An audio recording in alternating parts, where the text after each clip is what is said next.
Calvin Castine near Bulwaga Bay in beautiful downtown Port Henry. It's the 17th day of July 2006. And if we walk the streets of Port Henry about 90 years ago, you would probably run into a few movie stars, because Port Henry was home of Arctic Studios at that time in the late teens and I believe into the early 20s. And silent movies were shot here. And right now in the year 2006, there's a whole new medium out there, and part of that medium is the internet and downloadable movies and so on. And one of those is being shot right here in the community of Port Henry. For Star Trek fans, a lot of famous actors and actresses have taken part in this. Many of them have roamed the streets of Port Henry over the last week or so, and have done so in the past. We're at a place formerly known as Wheelock's Garage, and has now been turned into a state-of-the-art, so to speak, theater and a movie shooting theater or whatever it's called.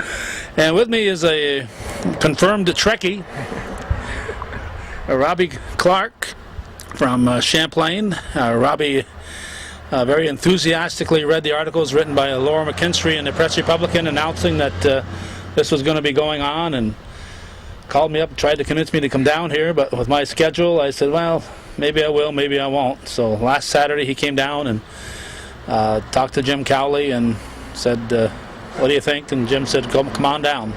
So we're here, Rob. We're here, and history repeats itself, like Calvin said, because 90 years ago they were doing films and that sort of thing, and here we are almost 100 years later doing basically the same thing but on a different state of the art, and shooting in a different time frame than they were back then in terms of the future. This is all the future, and they were more or less doing the past at that time, shows, westerns and that sort of thing. Yeah. So it's nice that to be part of that history this time, as back then we weren't around to witness it. No, it would have been interesting to have a camera and to see what went on here in the streets of Port Henry and in that studio. We have Judy Castine on the camera today, and we're going to go inside. We're going to talk with Jim Cowley, who probably most of the people viewing this know as the Elvis impersonator from Ticonderoga. But before we knew him as the Elvis impersonator, we knew of his interest in Star Trek, and we're going to talk a little bit about that as we go inside. Okay, we have the starship captain at the helm, James Cowley. How are you, sir? Very good. Last time Hometown Cable talked to you, it was in Plattsburgh, and we were talking to a guy who looked a lot like Elvis Presley.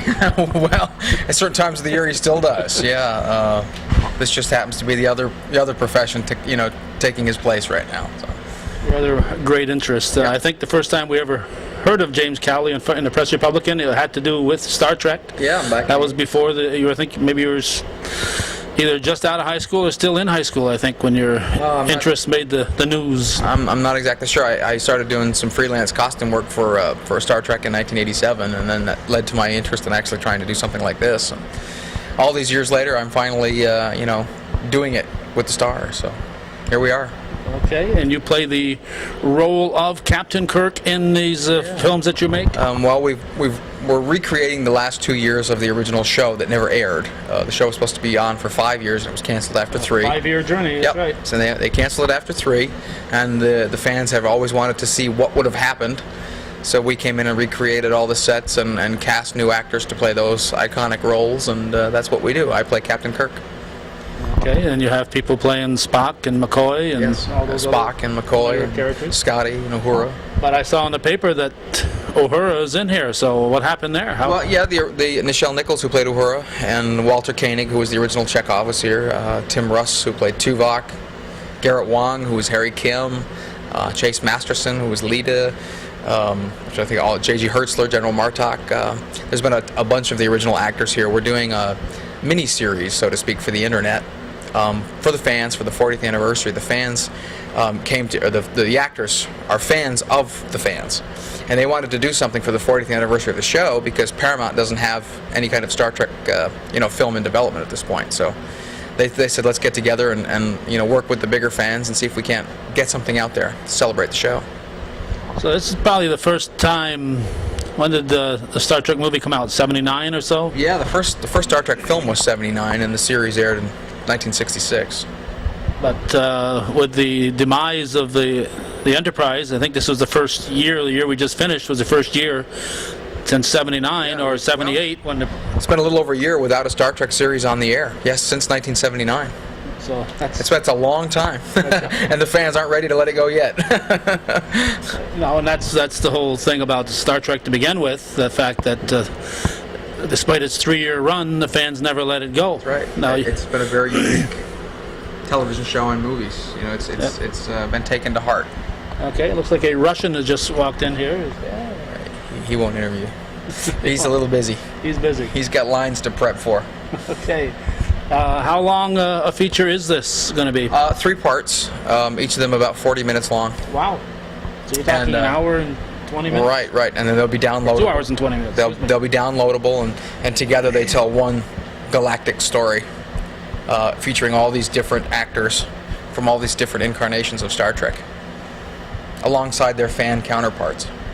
Now you've done some already, and according to what Laura McKinstry has written in the paper, 30 million downloads. 30 million downloads. We had better ratings than the last Star Trek television series.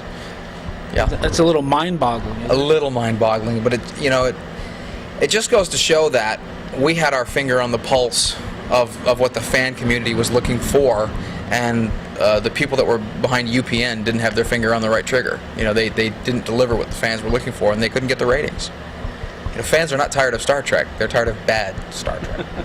Well, up in our area in northern Clinton County, the only station that carried the Enterprise when it was on is a low power station, and our reception is terrible, so we get to see a few episodes, but maybe 10% of them, so we didn't see. How about Ticonderoga? How's your reception down there? We were bad when they were airing Star Trek Voyager on UPN, and we were very bad and spotty, and then the last year or so they changed things over, so we got Enterprise fairly well, but what you're talking about is a very real curse for Star Trek, because it was airing on UPN, which was not available in a lot of markets. So really their ratings did not reflect what their fan base really was, which is pretty sad.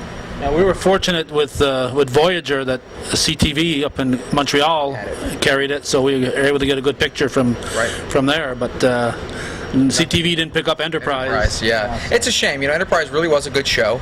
I think a lot of fans feel it was a little flawed in its execution. It didn't really visually fit into what people were used to as far as Star Trek. It was a very good show, but it did suffer, and at times the quality was not probably in line with the other Star Treks, but it's still a member of the family, and we miss it. We really miss it. Well, yeah, some Star Trek is better than no Star Trek. Exactly. Yeah, and I think too was the fact that they were trying to bridge the gap, so people are used to this ultra high-tech stuff, and they were trying to say, well, some of this hadn't been perfected, and even the first episode, I remember the transporter wasn't perfected. I think one of the cool themes, the way they described Enterprise, that it was the Chuck Yeagers of Star Trek. It was the early guys, trying to get you to the Captain Kirk time. They were trying to bridge that gap. But I always like the Chuck Yeager, analogy, because I thought it really fit it. It really did. It was different. Yeah. Now, obviously, the fans weren't quite ready for that. I think they want bigger and better, or at least the time. You talk what you're doing here. Obviously, you don't have special effects. Well, compare with. We actually do. Doug Drexler, who worked on Star Trek for the better part of 14 years, is now an Emmy winner on Battlestar Galactica, and he does the visual effects for this. Really? So they're very much on par with network television. They're very, very nice, and we had a full pyrotechnics team in here donating their time, making it look sparky and blowing up, and so it's very much on par. This is exactly 1-to-1 what the original bridge set was in 1967. We're going to swing that camera around later and just take a look around. Can we kind of walk the halls and look at the different sets? You're certainly welcome to. I mean, there's not going to be a lot of lighting. Obviously, but you're certainly welcome to look around and get a little extra light. But some of the original actors, of course, are here, and when they've come out on these sets, they're like, this is exactly the way we remember it. This is the way it is. Yeah, if you read some of the books that have been written about the early days, it was a lot of, in some cases, what you've got here, I'm sure, is a lot better than what they had. In some cases, yeah. I mean, the plastics technology and things is a little bit better, but I tried to remain very faithful to the way the set was created. It had a feel to it. The hard part was recreating things that were found objects in the 1960s, like these chairs were kitchen furniture chairs and Star Trek made these black backs to put on them and glued triangles on them to make them look futuristic. Right. The chair I'm sitting in is valued at over $20,000. It's an antique. It's an office furniture chair that was modified to become the captain's chair. So this is the actual. This was an part actual. of that? Yeah, this chair was built in 1964, and it was a commercial chair, and they removed the legs off it that were part of its original construction, and then they built this gray carriage with these control arms, and this whole middle section just pulls out. This is the chair. This is the actual chair that was used by the other one Kirk. of them. It's made by the same company that made those, and they're very rare and very hard to find. Do you refer to Shatner as the other Kirk? I refer to him as the Kirk. The Kirk.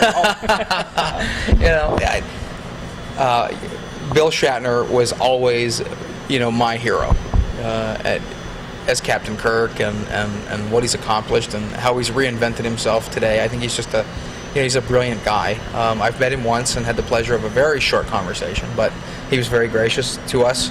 And thought it was terrific that fans would go to this level to recreate something that they really love. Yeah. And he's another local boy. He's from Montreal. So he's from Montreal, yeah. He's from Montreal. Boy. And again, we've been blessed. We've had 3 out of the 5 original living legends of Star Trek here, working on the show with us. We've had Nichelle and Walter, and George Takei comes in September. So we've been very, very blessed to have this happen. 3 of the 5 that are left, you're saying? That are left, yeah. We McCoy, lost McCoy Jimmy Doohan and DeForest Kelly, yeah. So we can't get them, is, but 3 of the 5 is pretty good. And as Mr. Nimoy's retired, he really doesn't act anymore. He's doing his poetry and his photography. So, God bless him. He's earned his piece. Now, could you tell the folks here how it happens that you're able to do this? Obviously, the Star Trek franchise is a franchise. The Star Trek is owned by CBS Paramount, and we released one episode about 3 years ago, and they contacted us and said, whoa, what are you doing, And they were very gracious to us. We met with them, and they were like, well, as long as you don't collect money, you don't sell it, you do, make it plain on your websites and so forth that Star Trek is owned by Paramount, we're gonna leave you alone. We're gonna let you do this. And so far, we've abided by those rules, and they certainly have let us do it, and in fact, they talk about us now on StarTrek.com, their own website. So it's pretty unprecedented, and I think the new powers that be behind the studio understand the value of the fans and what Star Trek is all about. So how can you? Question has to be asked. How can you afford to do this? Well, what you're looking at has taken me 10 years to build out of my own pocket. Working as Elvis around the country and building when I can. Stopping and then coming back to it, and a lot of people that work on this show bring a lot to it. The talent, the carpenters, the electricians, the actors. Some people just come up and say, here's $20, let me get you a couple of sheets of plywood. Because they're Star Trek fans and they want to be a part of this. It's a childhood fantasy for a lot of people. What was it like to be working on Star Trek? And this is as close as they're going to get to that experience. They're very, very into it and very dedicated, very passionate people. But people have to travel to get here. I mean, obviously, for the people in Port Henry and Ticonderoga area. Absolutely, and what we have. So they run into expenses. Right. Well, we have 4 people here that flew here from London, actors to be here on their own dime. We have actors that come from Los Angeles, Oregon, Nevada, Washington D.C. All people that heard about us and auditioned or just wanted to, get involved, and we met with them, and they just, we've got one company that does nothing but pyrotechnics and donate their time. That's a huge expense. They have to come in here with all the equipment, the licenses, the permits. They have to wire it all and make it happen, and make it happen safely. So the actors don't get hurt, the sets don't get hurt. It's a pretty amazing feat. Was it Rhode Island, or you had that? Yes. Yeah. Fire there? Well, certainly we use a different kind of pyrotechnic than what they would do, so that it looks like a console is sparking or smoking, and, or a phaser blast. But they're very talented people, very, very talented. So, are you saying that most of these sites, the sets that we see here, were hand built by you? Yeah. I started building this particular room long before anybody else worked on this project, and I had it in a separate facility in Ticonderoga. And then we moved up here over a year ago, and happily so. This has been a great location for us. Other than the fact that we don't have air conditioning. Coming soon. Coming soon. Well, I can imagine the bill you'd have trying to keep the building this size. Yeah, cool. Yeah, it's a great structure. You know, it's an old structure, but it fits our needs perfectly. The town of Port Henry and you know, has been terrific to us. Well, as you probably know, movies were made here Many years ago. The silent movie. Or, yeah, and they, you know, the businesses and the politicians have been great. You know, they really want us here. The fire department has brought us, you know, tables and chairs, and a lot of people here from around the world spending money in their community. You know. Well, yeah, Variety here. Yeah, and having people like Walter Koenig and Nichelle Nichols. Koenig. Okay, I was wondering about that. I see Walter that. Koenig. Koenig. Okay, I was wondering. I was going to ask about that because it's K-O-E. So and Garrett Wang. Wang, Not Wang. Not Vera Wang. Like Garrett Wang. Like the pitcher for the Yankees. Wang. Exactly. Wang. Garrett Wang. He was Ensign Kim on Voyager. On Voyager, which I enjoyed tremendously. I thought. Well, there's outside the original, I thought Voyager might have. There's Tim is here. Tim Russ, who played Tuvok, and he's directing. And Garrett, who was Harry Kim, is here from Voyager. And then from Deep Space Nine, we have Chase Masterson and J.G. Hertzler. From Enterprise, we have Crystal Allen. And then also from Enterprise, we have Gary Graham. And then we have Alan Ruck, who was on Spin City with Michael J. Fox and Ferris Bueller's Day Off.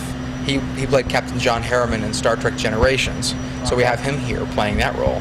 And then, of course, we have Walter and Nichelle from the. So he's playing Harriman? He's playing Harriman, yes. But Harriman was a lot younger than Kirk, as I recall, from Enterprises. He was. This takes place after those events, but set in the movie time frame, and that's all I can tell you. I can't tell you.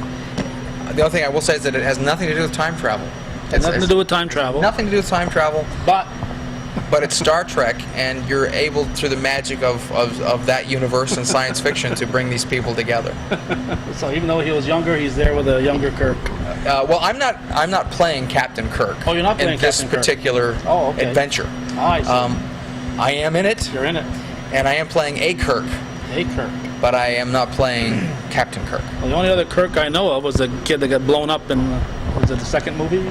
That would have been his son, and I'm not playing his son. Not playing his son. I'm not playing his son. All right. So I am playing a Kirk. That's all I can tell you. Okay. Well, you'll have to download it. You'll have to download it to see it. Now, with 30 million downloads, not hits, but downloads.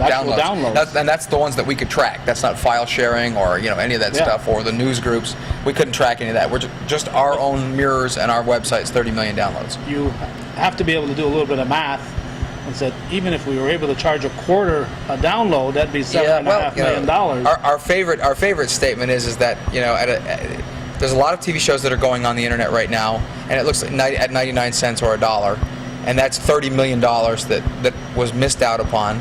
This is unprecedented. It's found money. CBS is in the business of making money, and we hope that they license the show. We want them to just pick it up as fan fiction. And they can give us just enough to keep the doors open, and we'd be happy, Yeah, well, obviously. And again, even if that never happens, we're still happy to be doing what we're doing, and for them to allow us to do this, in the spirit of fandom and all that kind of thing. Yeah, because they can't stop you from doing it. They can stop you from showing it to anybody.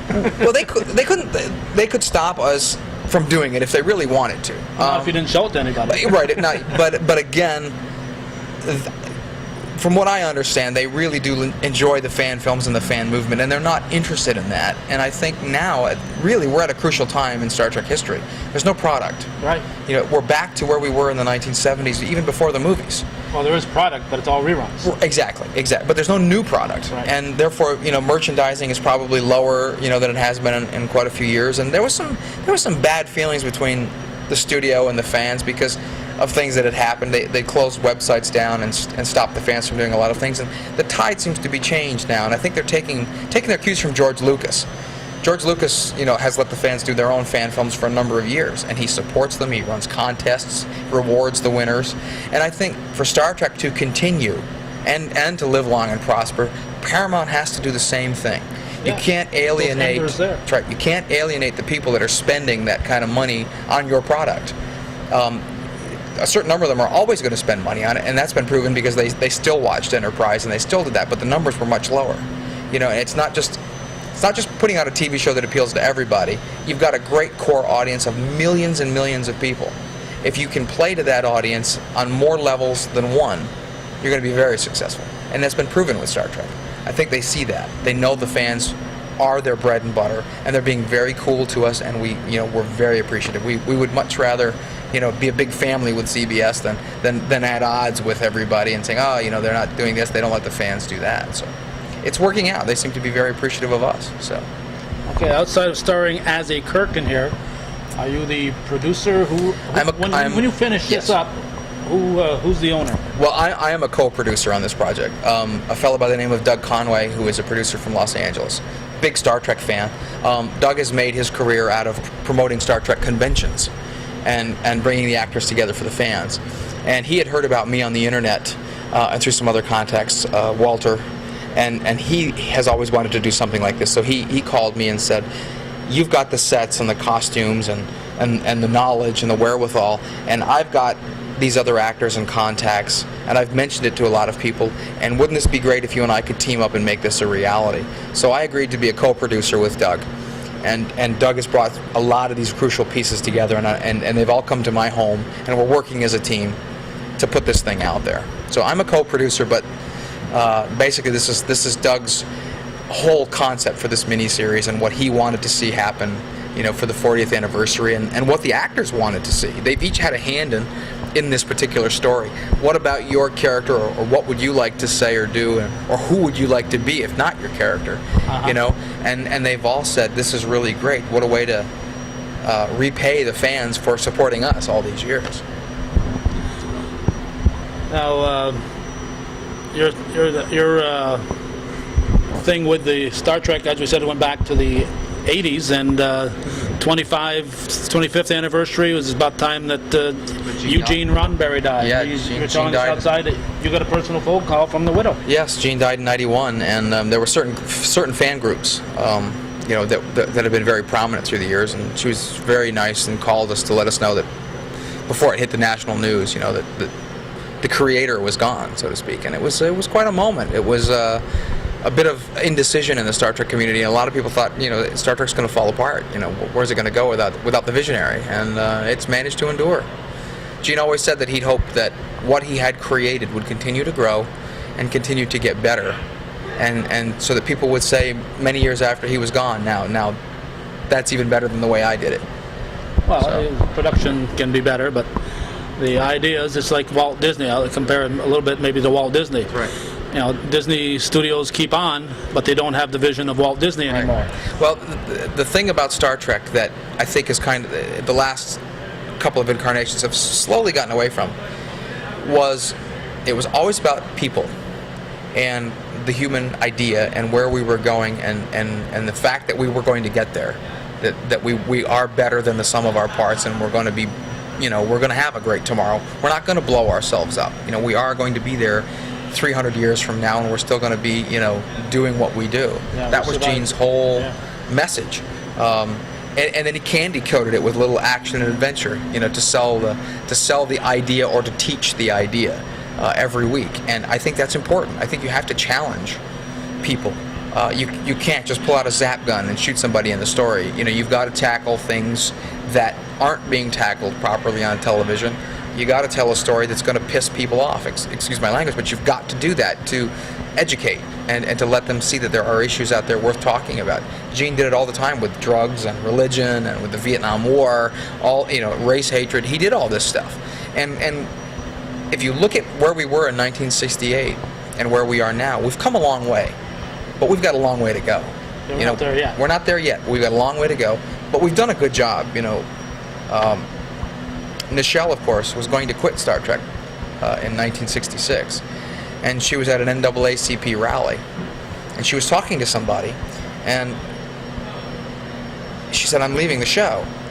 And when she said that, a hand turned her around, and it was Dr. King, and he said, "You can't quit the show. Nichelle, you have to understand you're a black woman in a command position aboard a spaceship in the future, and you're on network television every week, and you're a role model, whether you say a line or not." And what a strong message for a little show, Really. I think I gave some thought to that recently. I think looking back at it, then you weren't too old in 1966 when this show came out. I was 19, but the idea that it was a black woman probably made it acceptable to the community. Sure, If it had well- been a black man, it may not have been. Shortly after Right. there, Bill Cosby came out with I Spy, and he was Well, a think star, about, and Diane- those of you that lived through the turbulent 1960s and so on, think about what it was like to turn the TV on and see a full-color show about the future with this white American 30-year-old handsome captain sitting in the middle with a black woman behind him, a Russian in the middle of the Cold War, an Asian driving the ship, and a Scotsman fixing everything, and everybody working together for humanity. Oh, yeah, it was That's quite a obvious, message. particularly when Chekhov came in the second season, I think it was. Then you had that Russian, and you said, "Gee, you did right. have that message that we were able to come together and That's work right. together." What a message at that time. And a lot of people have asked us about the appeal of the original series. And a lot of us, when they started doing the movies, that's all we ever really wanted back was this Technicolor series that was gone. I mean, they changed the look of it and the whole nine yards. And this is what everybody wanted back. But the show itself has, when it aired in the 60s and what we're doing now, has so many parallels. We've got this whole crisis in Iraq. We've got a lot of unrest at home. We've got terrorism tearing the country apart. A lot of things going on that in a lot of ways parallel the 1960s. And we've got, some stories in the pipeline. We're dealing with things like homosexuality, which was never touched on the original series. We're doing, that's an AIDS allegory, written by David Gerald, who worked on the original show. We're doing a show that talks about Alzheimer's and aging and dealing with all of that, which stars Walter, and written by D.C. Fontana. So we're trying to get these relevant topics that So are... these are coming soon. These are coming up. These are all, a couple of them have been shot and they're in the pipeline to be released. So we're trying to be relevant, and we want to do the stories that Gene would probably be doing now. And some of the things I think that we're able to do would not be allowed on TV even yet. So that's in our favor. I don't know what TV you're watching, but the TV shows I'm watching. Well, but sometimes when topics are dealt with on television, they're a real topic, but they're not dealt with in a real way. And that's the thing. I don't want to sugarcoat it, and I don't want it to be a soap opera. I want the message in the forefront, and then I want the audience to see how it's dealt with, and how the people should be dealing with it in the 23rd century. And that's a little daring too, because Paramount has got this image, and Absolutely. if you go beyond, Absolutely, but I don't think that we will do anything that is disrespectful to either them or Star Trek. We've got, like I said, a couple of the original writers on it, and we're constantly asking ourselves, how would Gene do this, and how would this look if it were aired on television? And so we do try to hold ourselves up to that standard. Gene's son, Rod, consults with us if we have questions about certain issues. We contact Rod. Rod was actually out here and produced one of our early episodes. Rod Roddenberry. Rod Roddenberry, yeah. Eugene Rod Roddenberry. That's his. Rod was his nickname. Okay. His dad's nickname for him. Yeah. So he's been out here. He's helped us a lot, and the big thing is to stay faithful to the ideals and the visions of the guy that started the whole thing. Talking to Nichelle the other night in this room, we said to her, "Do you think Gene ever had an inkling?" And she said he knew. He knew from the beginning he had something very unique and special, and he knew he had a platform to teach, because that's what he wanted to do. He wanted the world to be a different place, and he believed in people. And I think that's what set Star Trek apart from everything else. It was entertainment, but it was more than that. Those are parables. Yes. Okay, I have to ask Elvis, what's happening with Elvis? Oh, I'm still Elvis. I just came off tour I got home just before the big hurricane down in Biloxi, Mississippi. I was in Biloxi. I was there for 6 months, and I had just left and got home, and a couple of weeks later, disaster. And I've been at Six Flags in Lake George for the last 8 years. Mm-hmm. And this year I decided I wasn't going to work 7 days a week anymore. And so I'm doing cruise boats over in Vermont. I go out one night a week and do the Ethan Allen for the summer. And I have nothing right now lined up for the winter, because I want some time to be James instead of Elvis or Captain Kirk. So when I'm ready to go back out at it, I'll go back out at it. But it's been a long 18 years of Elvis. I can imagine. And It has. And you walk off that stage, you got to remember who you are. Exactly. And Elvis Presley I anymore. love Elvis very much. And another, Elvis is he was a very flawed human being, but he gave the world a lot. He entertained a whole lot of people for a number of years, and his record is unparalleled. You know, he's another amazing living legend to us all. No longer living, but yeah. Well, isn't that funny that you say that? Because here's a man that literally physically died in 1977 and still sells as much as he did as when he was alive and at the height of his popularity in 1956. He's still, I think he's #1 on the list of deceased entertainers for earnings. Anybody that can earn, $5 and $10 million a month for being dead, it's pretty cool, I think. So how do you say they're dead? Right. Physically he's not here, but in every other sense of the word, he's still here. So. He's someone that I felt sorry for, because you'd watch him how these people would just scream and melt, and then when he gets done and he comes out and it's one-on-one, how can you deal? How can you deal? He was a normal, average, everyday country boy. He was just this little guy who was thrust into the spotlight and adored, and I don't think he knew how to deal. And I think he really got tired of being the image and not the man. I think that's what killed him. I really think he just could not be himself. And he didn't want to fail, and he didn't want to disappoint his fans. So he did everything he could do to live up to that persona. And ultimately, it just destroyed him. He's just a flawed human being. But I think sometimes those legends that are bigger in life, you look at Elvis, you look at maybe a Marilyn Monroe, and by them dying young, they'll always be young in our memories. Again, Elvis influenced our popular culture so much, the way we dress, the way we walk, the way we act, our music. So many groups have said, if it wasn't for Elvis, we wouldn't be here, and that kind of thing. So I think his place in our culture is always going to be secure. I think 100 years from now, people are going to know who Elvis is. We'd still be listening to polka bands. Yeah, absolutely. Well, we wouldn't have the Drifters and the Platter. They probably would have recorded, but would it have been as mainstream if? It took the white boy at that time in this country. Sadly, it took that. We should have all been open enough to have seen it from the beginning ourselves. But it took Elvis knocking down the racial barriers. For everything that we have musically today, as far as I'm concerned, in popular culture. Certainly, Elvis didn't take credit for that, nor did he take credit for other people's work.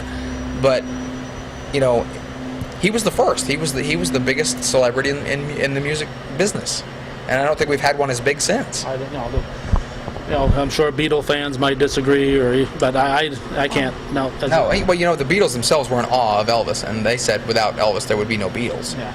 Which is pretty cool in my book, but he really did. And I've always said it took Elvis to make the blues and rockabilly and all that, and rock and roll. It took him knocking down those barriers, and it also took, just as a side note, Ricky Nelson.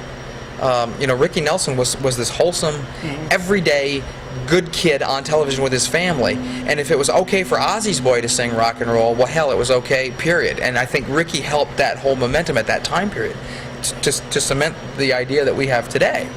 I really believe that. It took those guys to...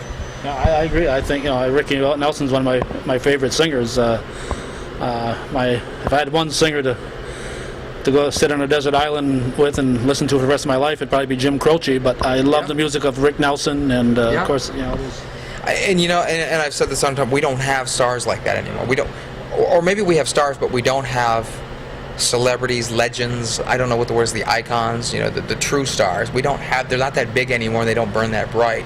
People are more interested in their personal lives and the gossip and what their baby looks like. Yeah, it doesn't make any sense to me. And not their talent and what they're doing. Pay $6 million for a picture of a baby. The sad part is they're doing it because somebody wants it. Yeah. It's going to make them money. I would much rather see them, talking about what this person has recorded and or what they're doing than their children. But okay. Well, I don't want to take too much more of your time, but we would like to. I'm going to grab that camera and I'm going to wander around. And we appreciate you taking all this time to chat with us. And who's here today? That if I come back at 5, I might be able to talk to. Well, I'm not exactly certain who's shooting today. I know Walter's probably going to be shooting, and Gary Graham will probably be here, and Alan Ruck, I think, will be here today. Nichelle left for Los Angeles yesterday afternoon, so she's back. But everybody else is still here. I just don't know who's on the call sheet. Tim Russ is directing. You'll be able to talk to Tim. How much availability is there between shoots here? It depends on what time they get here. and then of course they've got some prep work before they actually do shoot, and the actors will be running lines. So I'll try to let you know what you can do and what you can't do. But Okay, we appreciate that, Jim. All right, Certainly. we're going to grab that camera and we're going to roam around and look at the sets. A little bit about Michael Okuda. I think that's Michael Okuda. these panels. yeah, Mike Okuda was a scenic artist on Star Trek. He started work in 1984 on Star Trek IV: The Voyage Home, and he and Doug Drexler helped me recreate the artwork to try to match. If I had questions or whatever, we would do screen grabs, and they would help with all these designs that you see here, because we really wanted it to be. We didn't want one thing out of place. We didn't want somebody coming in here and go, that looks like the Enterprise, but that doesn't. So we spent a lot of hours together, dear friends, helping out. We really wanted this to be the Enterprise. We wanted people to, and it's so neat because when Walter and Nichelle, of course, each one got here at different times. Walter came last year, and then Nichelle this year. They walked out and were just, oh my God, this is home. This is exactly the way we remember it being. So. Well, that is the other thing. You've got people who are even more so than Robbie over there, Trekkies, Yeah. who are going to nitpick and say, oh, that button there was That's only right. this high, That's and that right. wasn't that high. Nobody's more anal about that stuff than I am. I mean, I would literally put a DVD in now with today's computer technology, and I would do a freeze frame, and we would do a printout, photo printout, so that we could actually go in and, like, for instance, that panel there, every color of every button is exactly the way it was on the original show. Now, that's not to say one might not have broken off and been replaced with a different color on the old show, but from those have the the screen grabs that we did, we Have the matched color them sequence? color for color. Yeah, we even had these things, Kirk's famous push buttons. We had those made because you can't buy buttons like that anymore. The originals were out of an aircraft. Well, if you can't buy them anymore, how can you have them in the 23rd century? I don't know, but we had to have those made. Those were custom made, Isn't that something? and a lot of Now, these rocker switches are Did not you easy. enjoy Galaxy Quest as much as I did? Galaxy Quest is probably the best Star Trek movie ever made. It's great because it really talks about the conventions and the feuds between the stars and all of that cool stuff. So yeah, we think it's a great Star Trek movie. And Master and Commander is also a great Star Trek movie. Yeah. With what's his name? Russell Crowe. Have you seen that? No, I haven't seen that one yet. Watch that. Tell me if that's not a Star Trek movie. Is it? Okay. Yeah, I'll have that's to- just a great. I mean, Galaxy Quest was quite obvious what it Yeah, was. absolutely. Yep. It's something I don't think is ever going to go away. No. Well, we appreciate James Cowley, who is a world-renowned as Elvis Presley and galactically known for his Kirk, because 30 million downloads. I doubt 30 million people have seen your Elvis impersonations. I doubt it, but I'll tell you a funny story. When I was in Biloxi, Mississippi, we used to do meet and greets after the show, and I finished the Elvis concert. I was doing a meet and greet, and I had a naval commander from the base down there walk up to me and shake my hand and say, "Thank you very much, Captain." And I stopped, and he said, "Yes, I watch you on the internet." So that's pretty amazing in itself. That was pretty amazing. All right. Thanks, James Cowley. Thank you. Okay, I'm going to give you folks a view of what we've been looking at. Here's a close-up of James T. Kirk's Main chair. his chair here, command, yep. And this time it's another Kirk, and you're speculating it might be his brother, right? That's right. I'm thinking that in the last of the first season, Operation Annihilate, Captain Kirk had a brother that died and had a son. So Peter, I don't know if it's a possibility that they're incorporating that in. We don't know. We're only guessing. So we'll find out at some point. That's right. What they want to do here is protect the integrity before it's actually shown on and made available on the internet. So there's this program you're watching will not be shown until it's available on the internet. So at this point they're not giving away any of the plot, and by the time you see this on Hometown Cable, it'll be available on the internet. So just go to their website and you're able to download this. And 3 40-minute episodes, that's amazing. That's a 2 hour and 20 minutes. That's a long movie. Yeah, it is. It's And quite to shoot it in such a short period of time. quite significant. Now, what is this? Any idea what this sundial is here? Yeah, this was known as the Central Astrogator. For those of you who've watched the original series, you remember Mr. Sulu sat on the left. That's the helm's chair. That's the scanner that he used for seeing whoever the latest attacking aliens were. Mr. Chekhov sat on the right, and he was the navigator. And on a few of the episodes, you may recall seeing Mr. Sulu reach over, and where that triangular pointed shape thing actually turn that, which would alter the course of the ship wherever they were headed, whatever, so many degrees and mark and setting and so forth. You would turn that by hand? He would turn it by hand, yeah. I doubt if that's going to be turned by hand in the 23rd century. Well, I don't know. It's one of those things that. Pretty precise. Yeah, I think that they wanted to show some semblance of the present and the future. If you had it too futuristic, people couldn't understand what they were watching. So they have to have something to kind of tie it in with people, so people can understand what they're looking at and enjoying. Right, and this light here blinks whenever there was danger, right? Right. Yeah, that was like that was used on one of the episodes where they with the cloud creature. And for those of you that remember that, Mr. Chekhov says we have a red light on one of the, I think it was in the warp engines in the intercooler section, where the cloud creature had entered into the ship. And that particular episode is called Obsession. And anyway, that light was used there, and it was used a couple other times too, I believe. Obsession sounds like your interest in Star Trek. Almost. Here's the viewer that they would see things on. Right. And I've seen many an interesting sight on that viewer. Yes. It's a big flat screen TV is what it really is. Right, basically. Now we know, right? Right. I think from what they were telling me the other day, they shoot it like they call it blue screen, green screen, or whatever. Screen, yeah. And then with the technology today, they actually put in whatever they need, the star patterns, the planets. Well, you can, if you look at the baseball playoffs, particularly, the padding along the back of the batter and along the side is now green, and they're able, from the studio, to stick in ads there. Right. In back of the batter and so on. Right, I think, yeah. That green that sounds familiar. That's the same type of technology you're talking about here. Exactly. Of course, in the 60s, I'm not quite sure how they did it. I think they sent, all the shows were sent out and edited at different studios that did this type of work because they weren't able to do it on hand at the time, as they can today.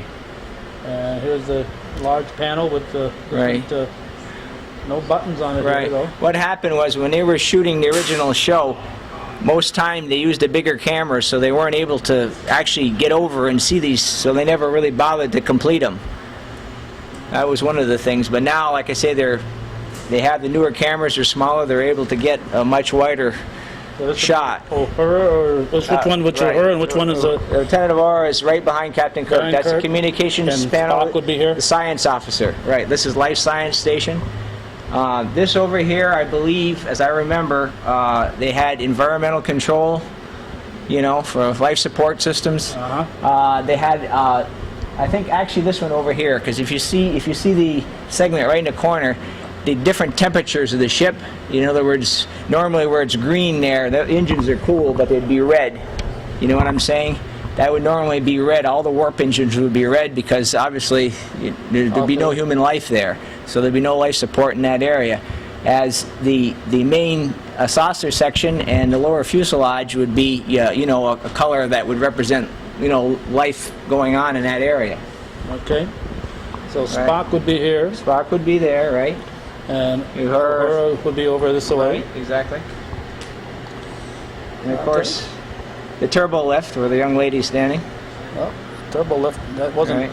Yeah, that's how they went from floor to floor, what we would call an elevator.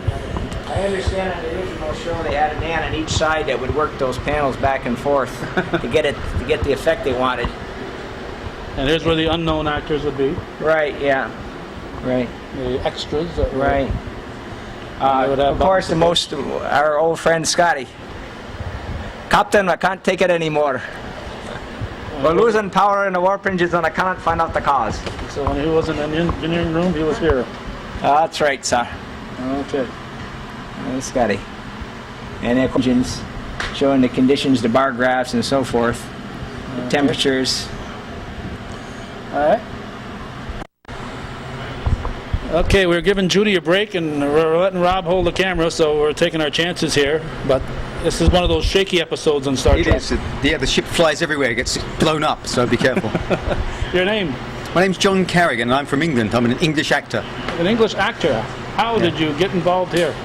Well, I'm a regular cast member on New Voyages, which is the series we're doing on Star Trek, internet series. Right. And when the powers that be found out about this movie, they said, wow, perhaps John might like to be involved. So they said, send your CV in. And I did, and they chose me to play a Klingon, which is what I play in the series anyway. But in the series, I play a smooth-headed Klingon from the classic era. But in this one, I play a ridgehead, a real nasty, bumps and spines and lots of snarls. Oh, one of the original, what was his name? You've got Kang, Kor, and Koloth. The original, who was that original actor? John Kolikoff was one, Michael and Sarah. Michael and Sarah, yeah. Yeah. He was married to I Dream of Genies. Yeah, lucky man. Yeah, so Yeah. you never think a Klingon would marry a genie, yeah, but he did. Yeah, quite a good mixture, really, isn't it? Now, you don't have a Klingon accent. How do you speak in the movie? Well, in this movie, you deepen your voice, so you're very much like this. But in New Voyages, which is back in the classic era before that, Captain Karg, my character, has an Eastern European accent to make it slightly strange for a Klingon.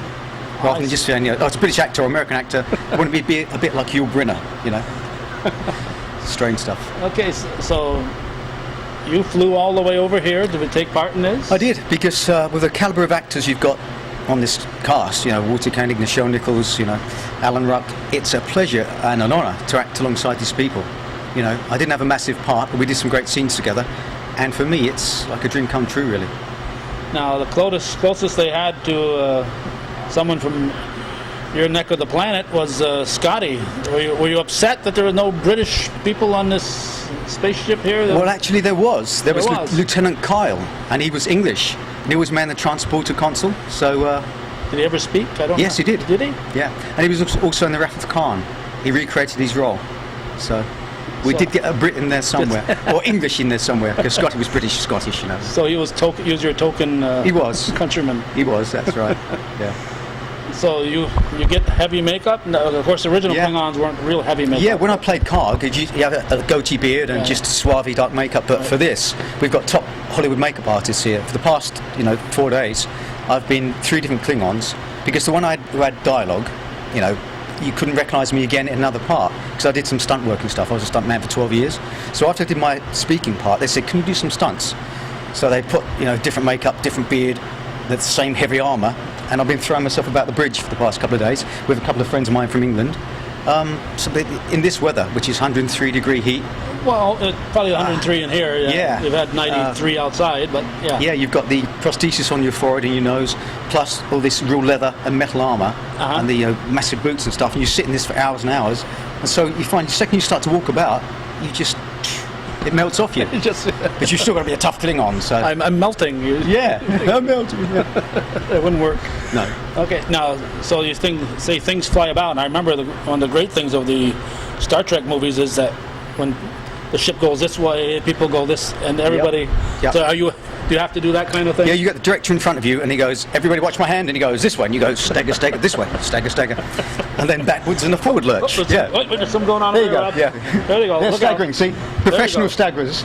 Okay, don't milk the part. So that must be hard to learn, though, to coordinate all that. Well, there is. The thing is, you've just got to try and, suspend your disbelief. I mean, it's not hard to do fantastic sets here. Yeah. It is fun, but there's a lot of technicality to it, When you're doing, people think you just put a camera like we're doing here and say cut and it's over. But you've got the master shots, then you've got the cutaways and the close-ups. You have to match those. So if I'm talking here and I scratch here on this word, and you say, can you do that again? Yeah. You say, what word did I scratch my face with? So that's the continuity, that's the difficult part of acting, It's unnatural naturalness, if you understand that. Yeah, you can't do things that... what you do naturally, you can't do that. You don't even think about it. So you'd have to think, I'm consciously doing this without making out I'm conscious of doing this. Right, because it's a movement on TV. They say, why is he doing that? Yeah, and when the camera's this close in front of you, just a raise of an eyebrow can seem like it's going like this. So rather than going over there, you just go over there. So it's all, very subtle stuff. Unless you're Klingon, you go, over there. Now, yeah. Now, there is a Klingonese language. Have you learned any of the real Klingonese? Some people have. It wouldn't surprise me if Rob here... Well, I'm sure Rob, his knowledge sounds fantastic. I've been listening to him. There's a couple of pieces you've had to do for the other episodes and stuff where you have to suddenly bark a Klingon, a Klingon greeting. They go up to each other and say, "Nokne," which is, what do you want?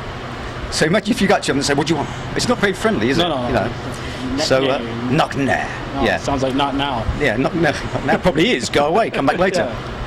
Yeah, but the thing about Klingons, you've got to, if you just play them bad all the time, it doesn't work. You've got to understand why they do what they do, and then try and find some reason and some sympathy with the role. Otherwise, you just walk about just being a bad character all the time, which doesn't really play. Well, plus they couldn't exist as a race if all they did was fight with each other. No, to them, they're doing what's right for them. Like on our world, you've got lots of unfortunate, things happening, but in their eyes, they're right. So, a bit like the Klingons, I suppose. So is it tough here? You're on a tight schedule here, and normally a movie takes months and months. Here you've got 10 days or whatever to get a lot of footage. Tim Russ, the director, who's plays Tuvok in Voyager, Tim's very much on the ball and he prepares. So second he comes on set, he knows exactly what he wants, when he wants. But if you don't keep up with Tim, then you have to pay the price. So I think when preparation meets opportunity, success begins. So an actor's life is really like three quarters of it is done before you get to the camera. You must know exactly what you intend to do, when you've got to do it, and then be pliable to try and go with what a director asks you to do. So really, it's a meeting of both your decisions and his. But preparation is the key. Okay. Anything else you'd like to talk? He's fascinated with the panel. Oh, no, he doesn't care about us. He doesn't care what you look like. He wants to. We're talking about this heat, and he doesn't care. Well, he recreated when he was a 12-year-old. He recreated the panels and all this stuff in his own home there. Yeah. Well, actually, even though I'm now a professional actor, when I was younger, I loved classic Star Trek, and I knew Gene Roddenberry, and he took me under his wing and inspired me personally to become an actor. Really? So working on this is really just like I never dreamed. After knowing Gene, I would actually work on Star Trek. So thanks, Gene. I know you're up there smiling. And this isn't a money-making venture for you, so it's a way of paying back. It is, and I'm sure that millions of fans, will be enthusiastic by it, and they'll feel the joy of classic Star Trek coming back. 30 million downloads on our new Voyages episodes, and that was without many advertisements. And there we've done one since with Chekhov, Walter Koenig. We premiere in September, so hopefully it should go through the roof and begin a resurgence on classic Star Trek. And I'm the lead bad guy, so you'll love to hate me, hopefully. I'm not really that bad. And after they see you guys, they'll say, forget that original cast. This is the cast we want in that Star Trek 10. We can only hope. Okay. Thanks a lot. Appreciate you chatting with us, you. and have a good flight home. I'll try. Thank you. Yeah. Bye. Am I allowed to touch my sweaty hand on the... Excuse me, did you just call my British friend short? I called him vertically challenged. Oh, he's just as tall as I am. Slice of cake. Are you going to talk to us here? You're all mad now. What would you like me to say? Who are you? Who am I? I'm my name or what I do? Your name first. My name is Keith. Keith? Okay. Keith who? Keith Black. I want to know that so that when you become famous, I'll say I knew Keith back when. Or are you already famous? Probably not this side of the ocean.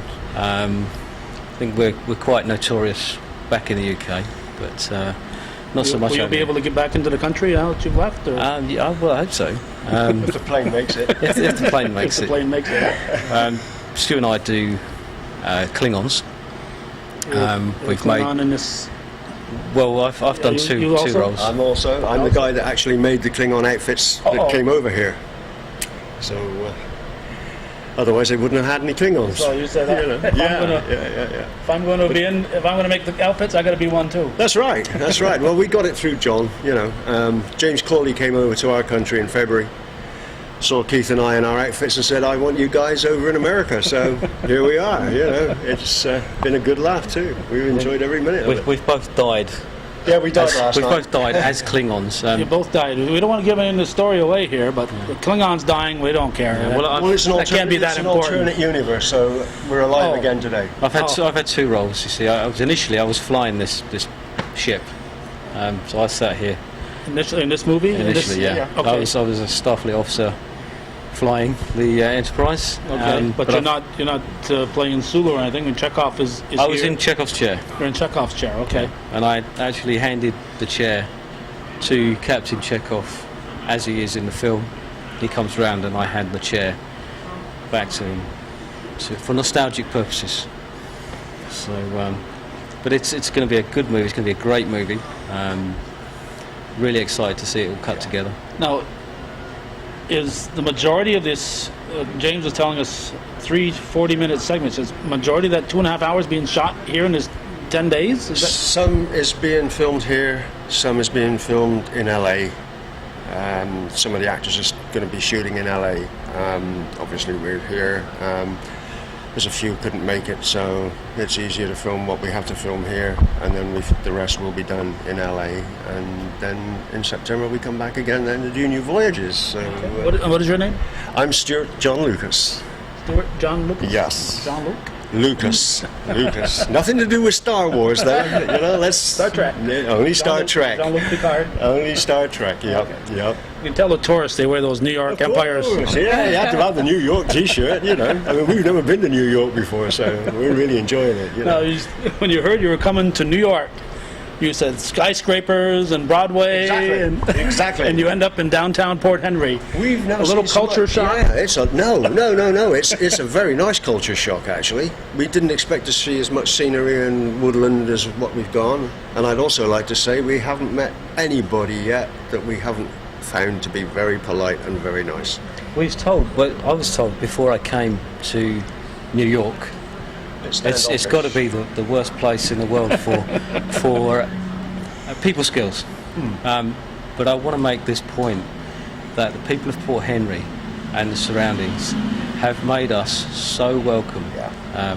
It'll be really, really difficult to leave.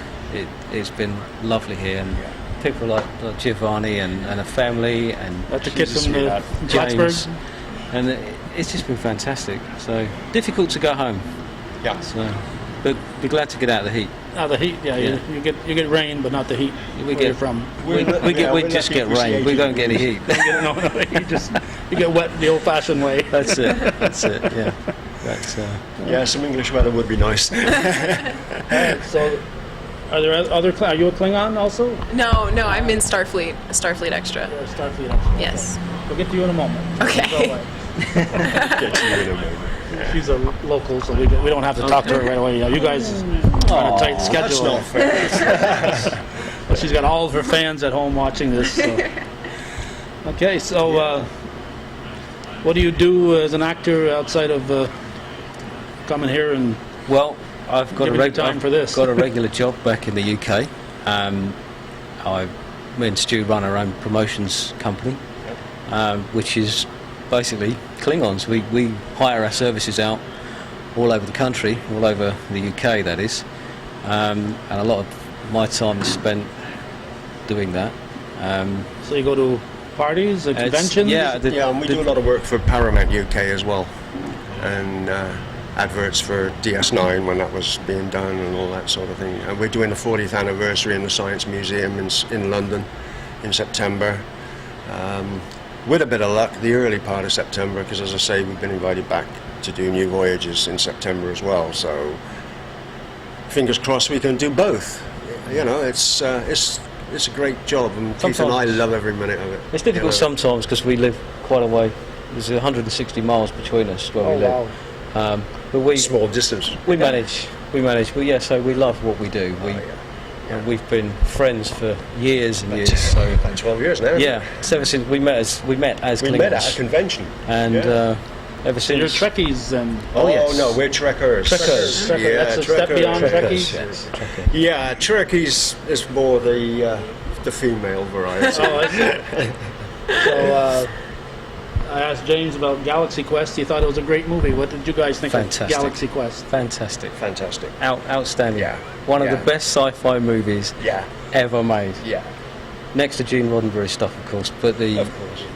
Well, it Galaxy was Gene Quest. Roddenberry stuff. Galaxy Quest, wonderful movie, wonderful Oh, yeah. movie. Yeah. It's a pity you didn't do a little bit more in depth with John, actually, because John Carrigan, who you just interviewed, Yes.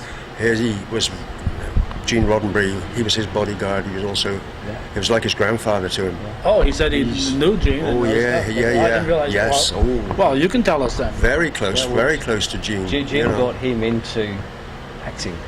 So how did the Gene- fellow from the other side of the pond become Gene Roddenberry's bodyguard? Well, there's a story. He was a convention or a gathering of sci-fi people, and there was some trouble, and there was some disabled people that was getting pushed around. John is a black belt in karate. He's an instructor. Oh, you should have told me that before. I would have been nicer to him. He's a stunt man. And he didn't like people, underprivileged people being pushed around, so he got involved, and he was noticed doing that. and they said, come along and see what we can do and work for us. And he worked along with the original cast as a bodyguard, and then he got into acting through Gene. So he's a protege of Gene Roddenberry. Yeah, absolutely, exactly. absolutely, Exactly. yeah, absolutely. And it's handy having a bodyguard this size because people aren't expecting him to be defending you, so they don't know he's a bodyguard. John is pretty dangerous. Yeah, yeah. Oh yeah. That's why you call him sir. I noticed you guys were sitting when he was standing there. You guys We kept well away. You stay away. Kept yeah. well out of the way. Yeah. Oh, he can take a bottle off the top of a 6'4" guy's head with his foot. No problem. No problem. And Bruce Lee is his hero as well as ours. So. Unfortunately, Klingons don't have karate. No. Yeah. You try lifting your leg in those boots. They are so heavy. They really are so heavy. And we were puddles of water last night. It just. 4 o'clock. James said you guys shot till 4 o'clock this morning. It was late. Yeah, it was a late shoot yesterday. But, Whatever it takes to get it done. You got to get it done. It's You gotta got be done, You only yeah. got a couple Yeah. more days. Couple more and days, It's got to be done. Yeah. Yes, yeah. So that's great. So this will help your business though back home when they can see you in these. We hope so. We hope so. Actually, we saw some fabulous T-shirts down at Walmart. But unfortunately, they're for all big guys, extra large and extra large, which says I'm famous in Europe. Really? Yeah. Where's the small ones? Sorry, we haven't got any. They're all taken. They're all taken. So what James has done here is extraordinary. Gene would have been so proud of just his amazing. efforts. When I walked onto this bridge for the first time a few days ago, it was an emotional shock. Frightening. It was really an emotional shock, and it's incredible what he's done here. And I am very, very grateful to have been a part of it. Oh, it's an honour. Yeah, I mean, there's not too many Star Trek things being done as we speak. And to work. be in what is the Star Trek thing being happening right now. Yeah, exactly. To work with people like Michelle Nichols, Walter Koenig, and Alan Ruck, Tim Russ, Garrett Wong. Fantastic. These are the legends of the Star Trek world. I missed out Gary Graham. Sorry, Gary. Yeah, sorry, Graham. Don't skip any names. Chase. and James. Chase, yeah. And James Cowley himself. Yeah. And Jim, of course, yes. It's, you should talk to Okay, him. we need to talk to what is your name? Giovanni? Is it? Giovanna Contini, yeah. You graduated from Cernak, that what I said, I saw in the paper, but Yep. you're from Plattsburgh? Well, I live in Katyville, but that's not Plattsburgh. Plattsburgh area, whatever. But 3 weeks ago I was there taping the Katyville Parade there. oh, Did you see the Katyville Parade? actually, I was out of town, so no, I didn't. So tell us all how you ended up in this movie. Well, I've been with New Voyages for a little over a year now, and I was in their last episode. So when I heard this is going on, naturally I was like, well, this is a great opportunity to meet some people and show my face a little bit more because I'm going into acting. I'm also a fan of Trek, so it's a great opportunity both ways for that. So You said you're in New Voyages. Now the people out there who you might just as well have said it in Klingon. What does that mean? You're in New Voyages. New Voyages, well, this isn't a New Voyages production, but New Voyages has their own internet series, and I was with them for their last episode that we shot in September. Right. That's what James Cowley. That's James Cawley, yes. Right. Yes. So that's what's on the internet now. Right. So you're already out there on the internet. That episode hasn't come out yet. It's going to be out, I believe, in a couple of months. Yeah. Have you seen it yet? I've seen bits and pieces of it. Yeah. So they haven't pieced it all together yet. Well, I'm not really sure about that, But you must be anxious to. I'm see very it. anxious to see it. Yes, I mean I was there while we were filming it. I've got to watch quite a bit of it as everyone was, in the process of acting it all out and everything, and it looked great there. So I think it's going to be a great episode. I think the fans are really going to love it. I think it's going to be really, really good. Yeah. Okay, what part do you play in this? In this, I'm an extra for Starfleet. You're an extra? Yes. You get to stand by and push buttons, or what do you Yeah, push buttons, walk around, get blown up, stuff like that. do? Oh, that's what you were doing the back and forth over here there when we were. Yeah, that's right. Yep. Mm-hmm. So you a Earthling or what? Yeah, I'm playing a humanoid, yeah. Humanoid? Mm-hmm. Is that what we are? We're humanoids? Yeah. Right. Well, I think there's humanoids from other planets, so aren't there? So you're Right. Earth humanoid?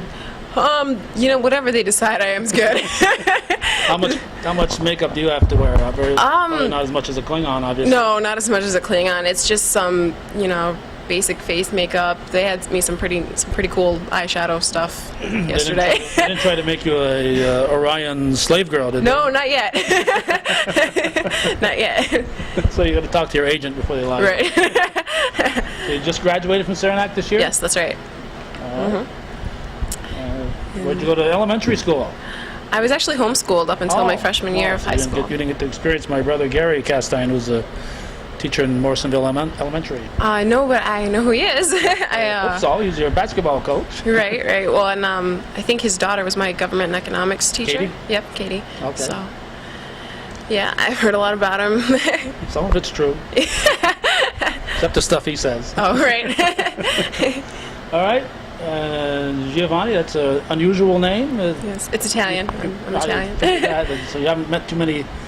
My name is Calvin, so I don't meet too many Calvins. People probably haven't met too many Giovannis over the years. Giovannas? No, I haven't. No, yeah, that's right. I've met a couple, not very many, but I've met a couple. Yeah. It's nice having a different name, I think. Yeah, I used to not like it, but I like it now.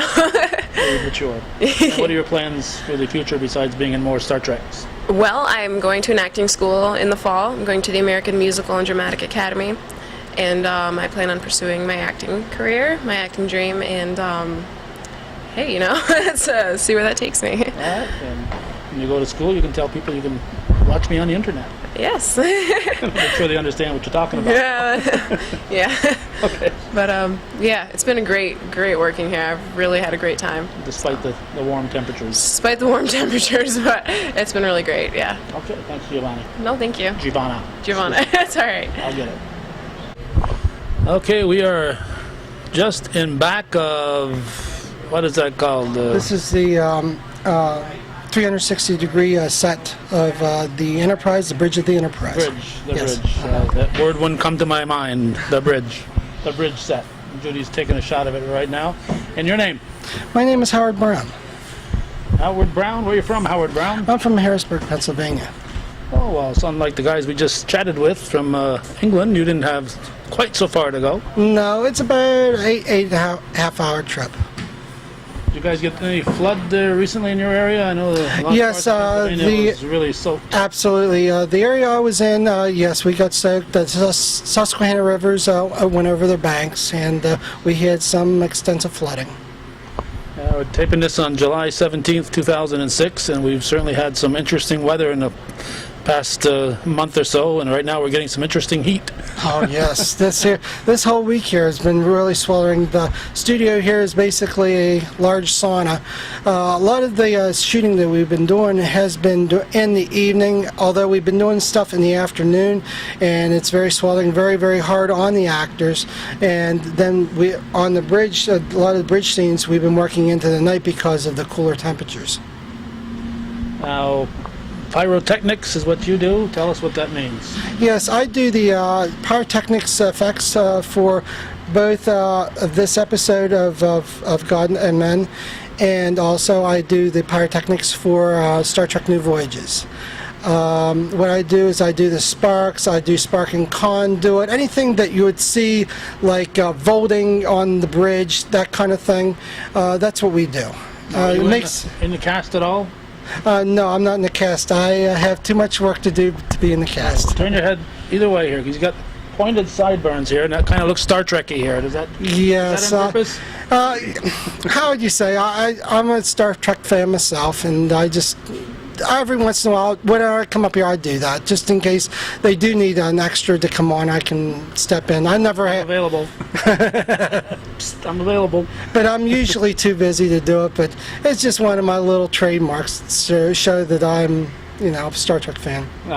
Now, so you do little sparks and nothing too major, I think. Well, no, actually we do. Last night we were doing some airburst where we had both. We had Alan Ruck portrays Harriman, we had him sitting in one of the stations, and behind him we had a major explosion. And basically it sounded like a bomb going off, and sparks basically flew out about anywhere from 30 to 40 feet the whole way around the bridge. And of course he was, could have caught some sparks. Of course he didn't, but that's one of the things you have to deal with whenever you're dealing with pyrotechnics.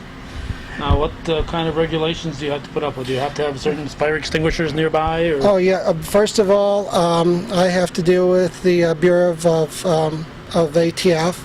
Also, I deal with both state regulations through the New York Department of Labor. I am certified for that. I have my license for that. Also, back in Pennsylvania, I deal with Pennsylvania Department of Environmental Protection. So you got a lot of hoops to jump through. Actually, yeah, but the thing about it is, once you jump through the hoops, then you're pretty much set to go. You have to deal with, every once in a while, you have a officer come in just to inspect you, that kind of thing. Very, very, it's easy to do. You don't have any problems there, as long as you keep yourself up to snuff. Now, timing is very important here. Obviously, when something is supposed to explode, it's got to be that split second. So yes.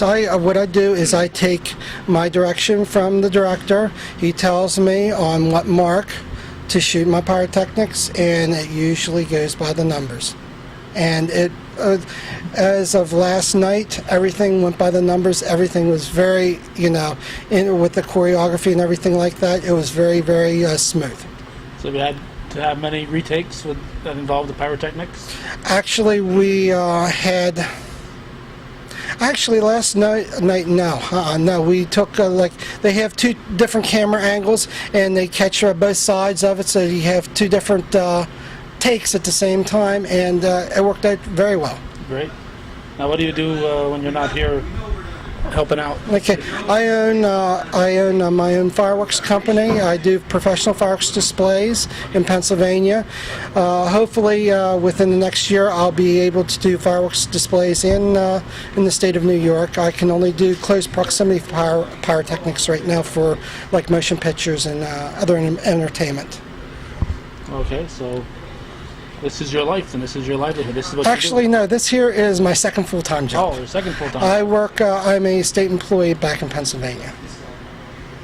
Okay. So that keeps me busy there, and then afterwards, after work, then I'm have my second full-time job. That's the one you enjoy more, probably. Yes, actually, my second full-time job is a lot more involved. Of course, dealing with all the different elements, it's sometimes a little bit tougher. Like we're sitting in the sauna right now. As you can feel, we're really getting cooked. Yes, so you're always in a dungeon, so to speak, as far as being on the set. Basically, yeah. But the thing about it is, I enjoy it very much.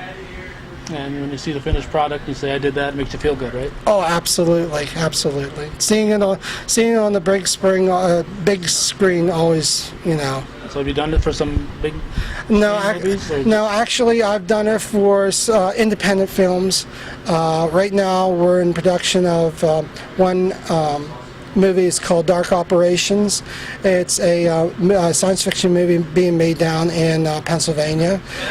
They've already partially, I'd say by 95% of the first, the pile is completed. And it's supposed to be premiered in April of 2006. I mean 2007. Okay. Yeah. I get confused too. Yeah. Time moves fast. Okay, we appreciate you chatting with us. Thank you very much. Thanks. Uh-huh.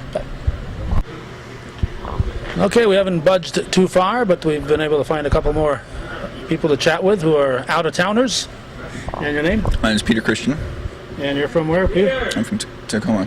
This is Scott Nakata. He's our prop master. I'll be right back. Okay, Peter just got paged. Scott Nakata? Nakata. Okay. And you are prop master and part-time Klingon, is that what I heard? Yeah.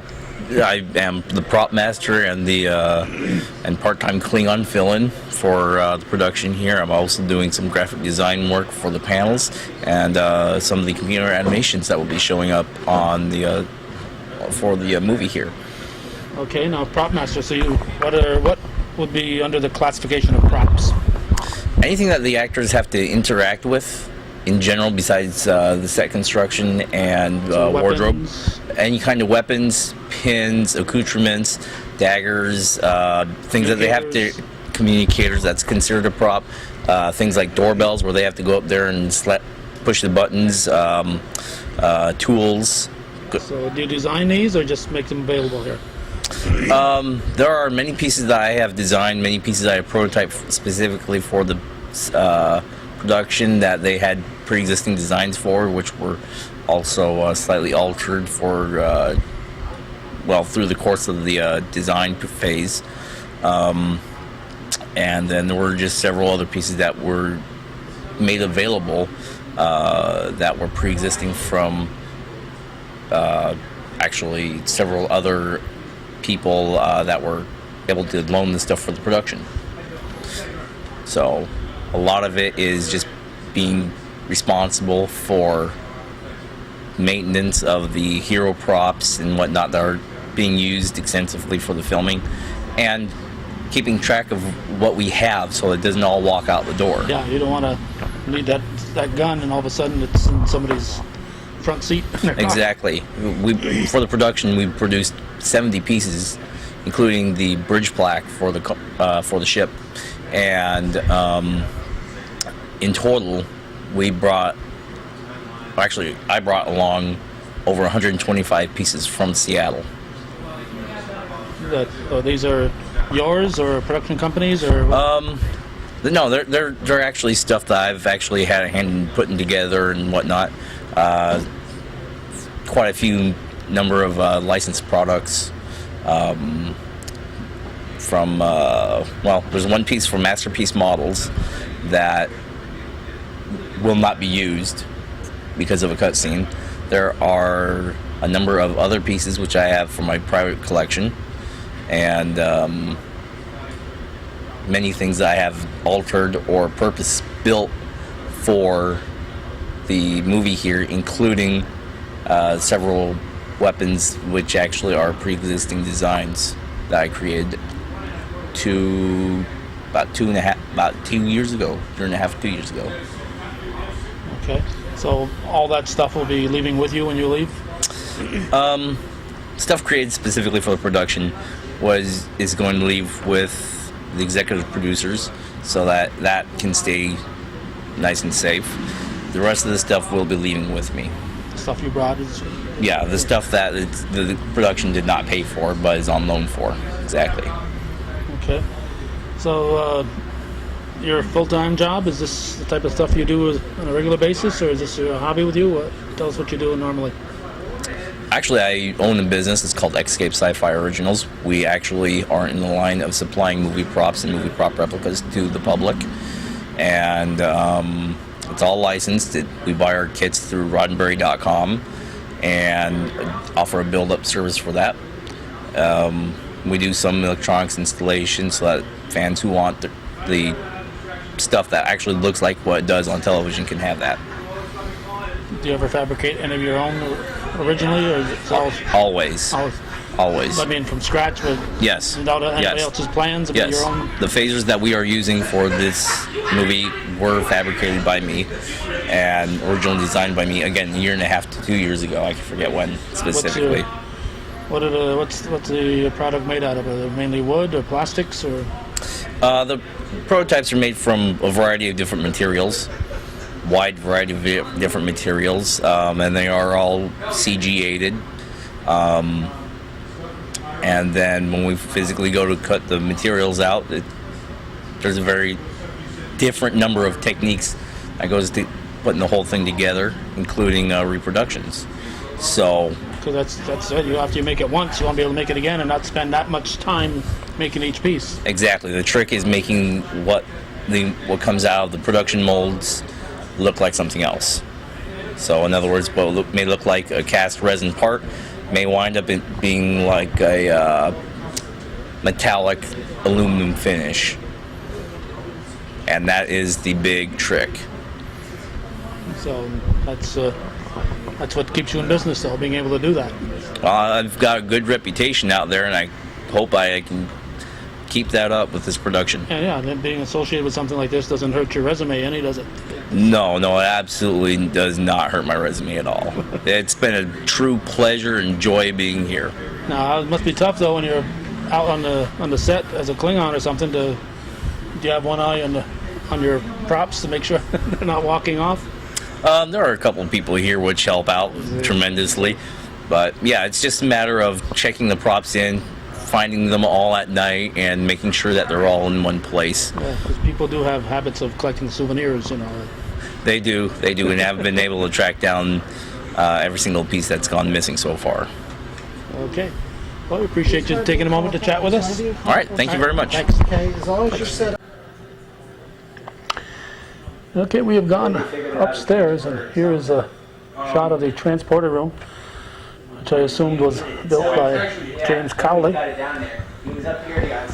There's a caution: no smoking. Place speed on center pad. Keep extremities within this transporter field. That's a good idea. You don't want to be transported with your arms dangling outside and have your arms fall off. That's a good point. Okay. That was a look at the transporter room here at the former Wheelock's Garage in Port Henry. Okay, we are back out in the sweltering heat. Hotter than Vulcan. It may or may not be. I'm not sure. None of us have ever been, so we're. No, it's not as hot as South Dakota was. 120 degrees over the weekend, so we're not quite there yet. We're not quite, and hopefully we won't be. No, but we got to be in the mid-90s. It's very, very humid, and it's a tough day. I'm sure a lot of these people signed on for little or no pay. They didn't realize what they were getting into studio-wise. Now they know. There's an Orion dancing girl. You can't look because you gotta keep it here. Don't. God, I gotta look and miss that. No, Judy can look with the camera. Okay. So anyway, Rob, that was a nice experience, and you've taken out a couple of your items that you made a few years ago. Yeah, this is my early attempt at the props. This is a hand phaser from the original series that I made about 30 years ago, no less. Okay. Kind of giving my age away, but. It's got the ketchup shooter there. Yep, the old ketchup shooter. Ketchup or mustard. Highly deadly, I'll point out. Was it ketchup for stun and mustard for kill? Is that you got it. You got it. I got it. Okay, and I got my communicator. Yeah. Yes, we got to talk to Scotty. All right, get your gun out of the way. Yeah. So. Well, I gotta. That's. I just destroyed his gun. Very shoddy workmanship. No. Actually, this is the Type 1, Type 2. They were made so they could take them off and put them on their belts and more concealed weapon. I don't. They sometimes like this. That's right. Judy remembers that. She's the official Star Trek fan, okay, right? Well, I was trying to take that out of his hand, but he wouldn't let go of it. No, he can't. So I'll take the communicator here so people can see it. There we go. And there's the communicator. Yeah, I'll open it up. Like I say, these are available at Toys R Us for $300.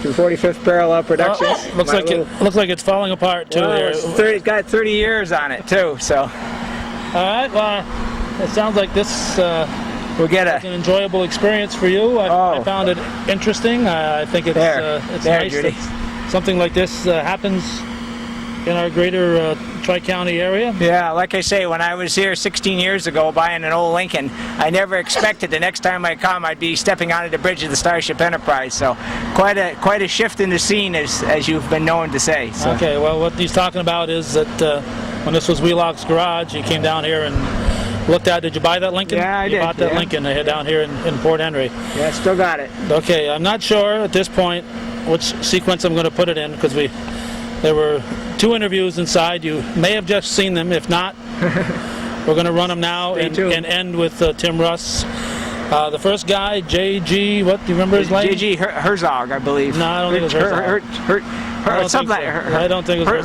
Herzog. Herschler, I think. He doesn't know. Captain Murtaugh, anyway. He doesn't know his name either. So, anyway, the first guy is a Klingon on DS9. And then the second one, of course, is Tim Russ, who played the Vulcan Tuvok, and is the director here and also stars as Tuvok in this one. When we taped those interviews, we were alongside a fellow from Channel 8 out of the Glens Falls area, and he had a wireless mic, and he was asking questions, and once in a while I threw in a question, and then Rob threw in a couple also. So chances are that's what you're going to watch next. So we're going to wrap it up here and tell you that's what's coming up. And when Tuvok leaves, that's the end of our program. So in the meantime, thanks for watching, and for those of you who support Hometown Cable, and our plan is to show this at a time that corresponds, the first time we show it will correspond with the time that the movie is going to become available on the internet. So if you're watching this, it's available on the internet. So thanks for watching, and stay tuned now. We've got those interviews coming up. All right, and a big thanks to Jim Colley for letting us come down.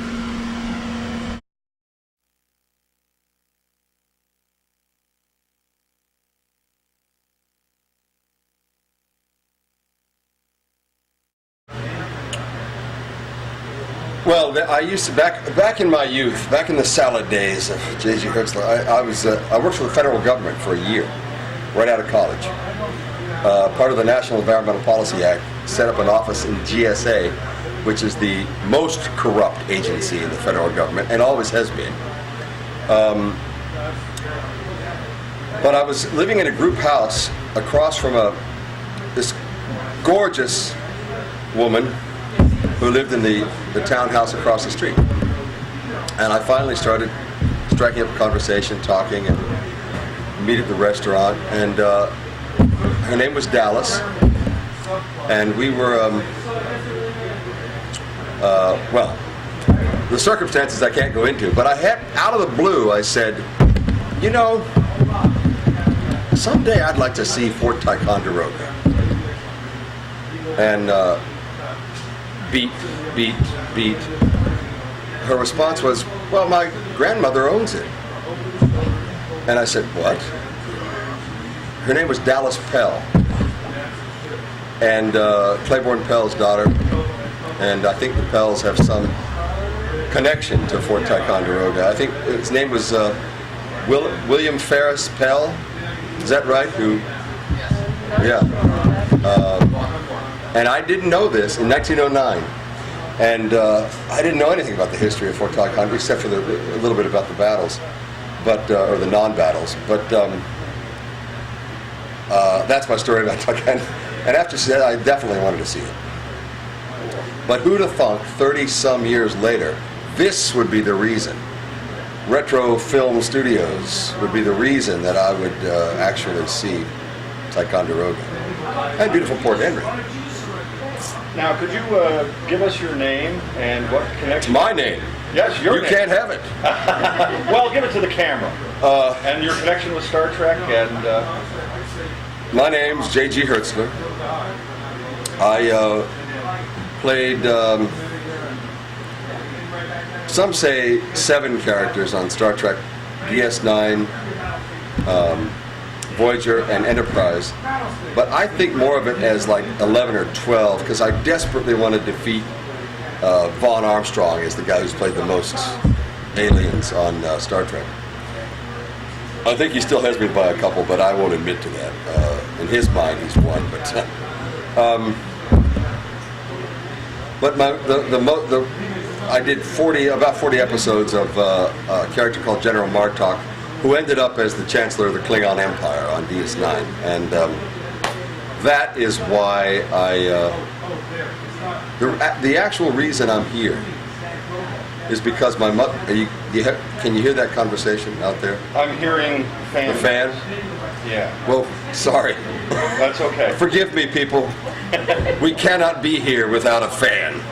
It's that important. It's 115 degrees, 400% humidity.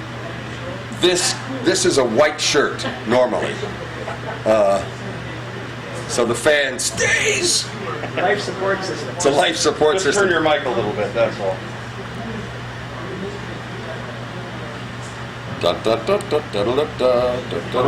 Perfect. How's that? Perfect. Yeah, I'm trained in this area. Okay, I'm sorry to interrupt you. What were we talking about? You were talking about how you were General Martok, the Chancellor. Oh, yeah. But that was the end of that. I ended up the Chancellor of the Empire, and Bob O'Reilly, who was played Galron,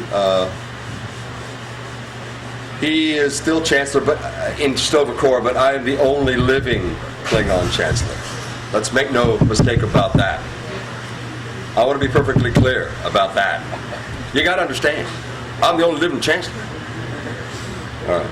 As far as being involved in the production here, Yeah. how did you get here, and what is your role? Are you an alien or are you human? Well, Wonder of Wonders, I'm playing a Klingon. He's a real nasty Klingon named Koval, and I'm enjoying it immensely. This is impossible, what's going on here. It's an impossibility. It's got to be more like a Twilight Zone than anything else. Because what James Cawley is doing, what Doug and Mac and all the volunteers, all the actors, you know, when you have Nichelle Nichols and Walter Koenig and Gary Graham and Alan Ruck and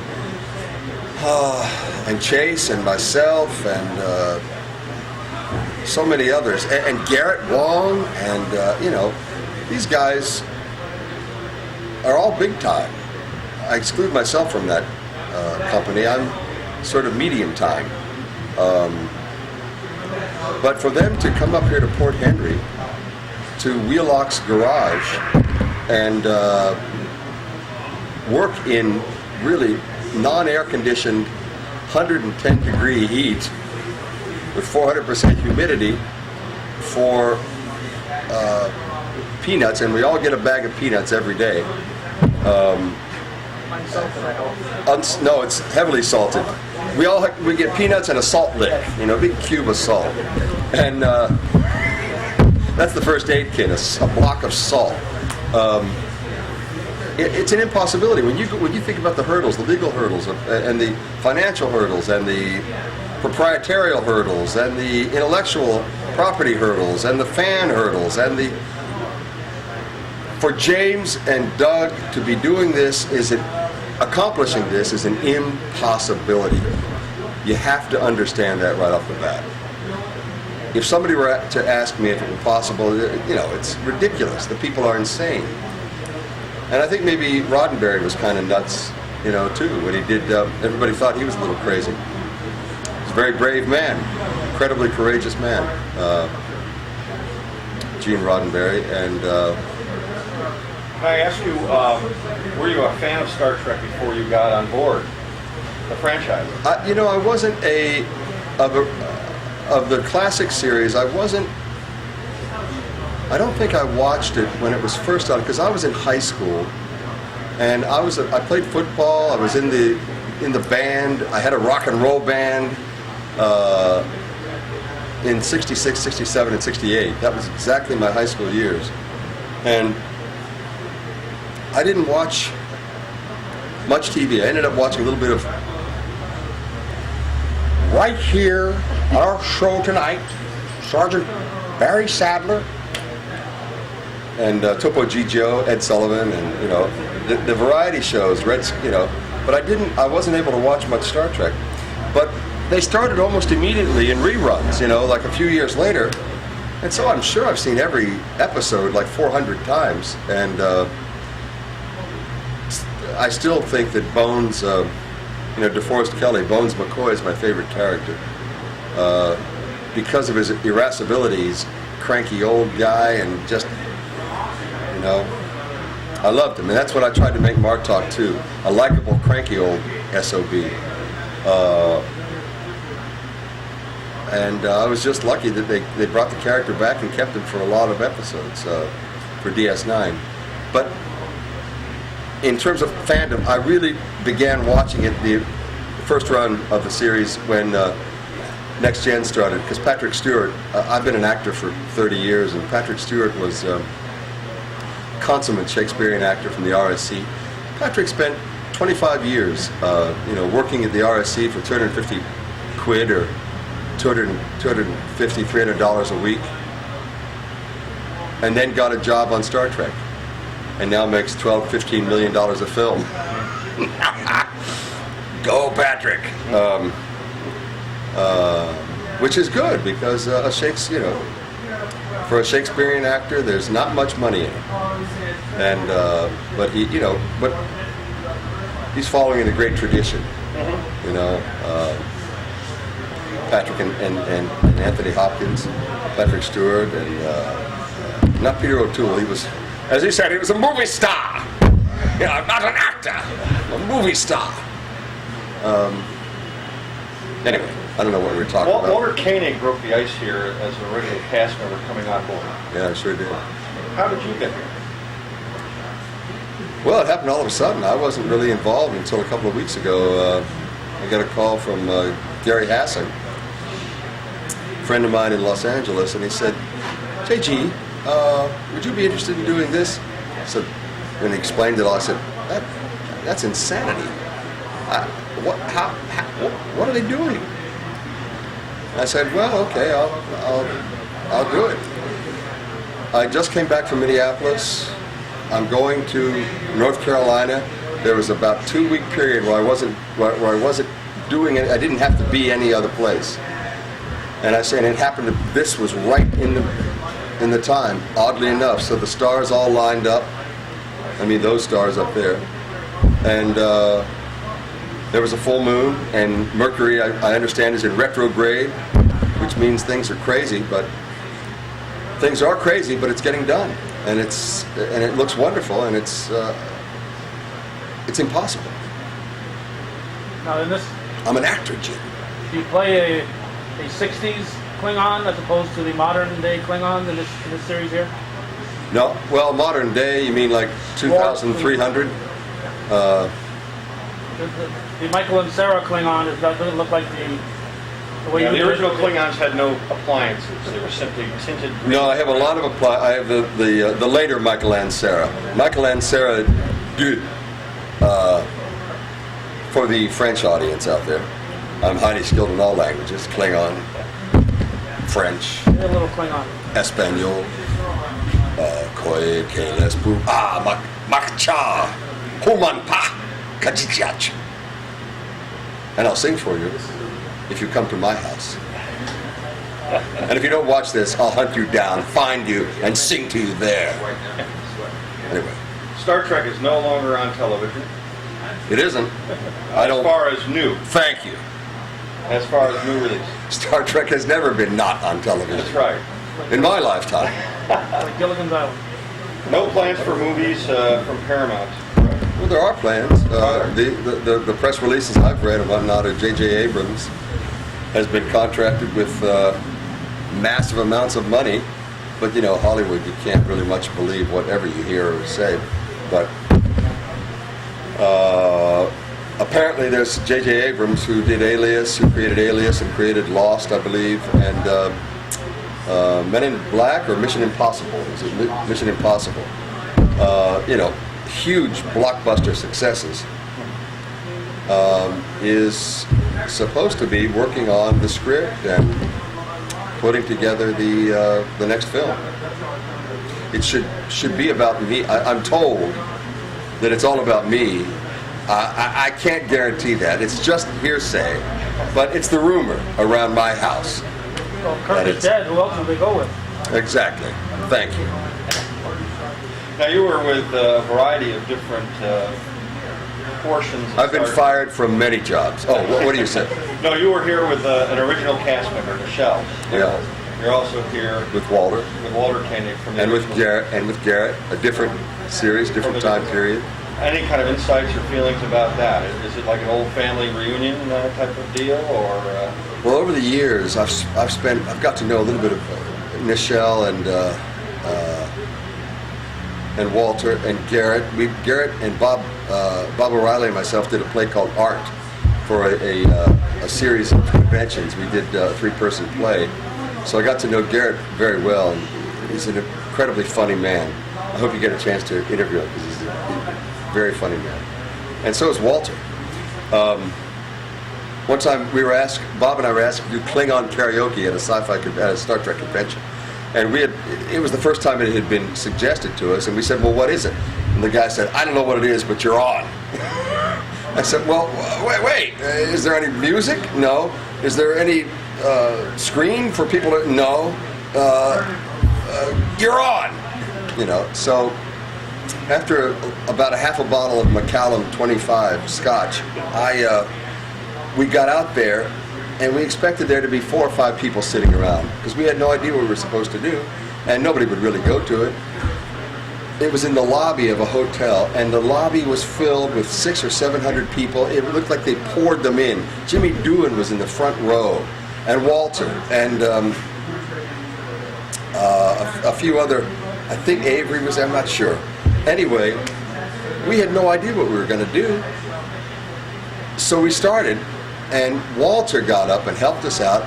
He put on a babushka and an apron, and he sang some little, like a Russian nursery rhyme song, and just the people were screaming with, they just loved it, and that broke the ice, and people came up and sang, and but we were very indebted to Walter for that, because he's a very funny guy, and I hope you get a chance to talk to him as well.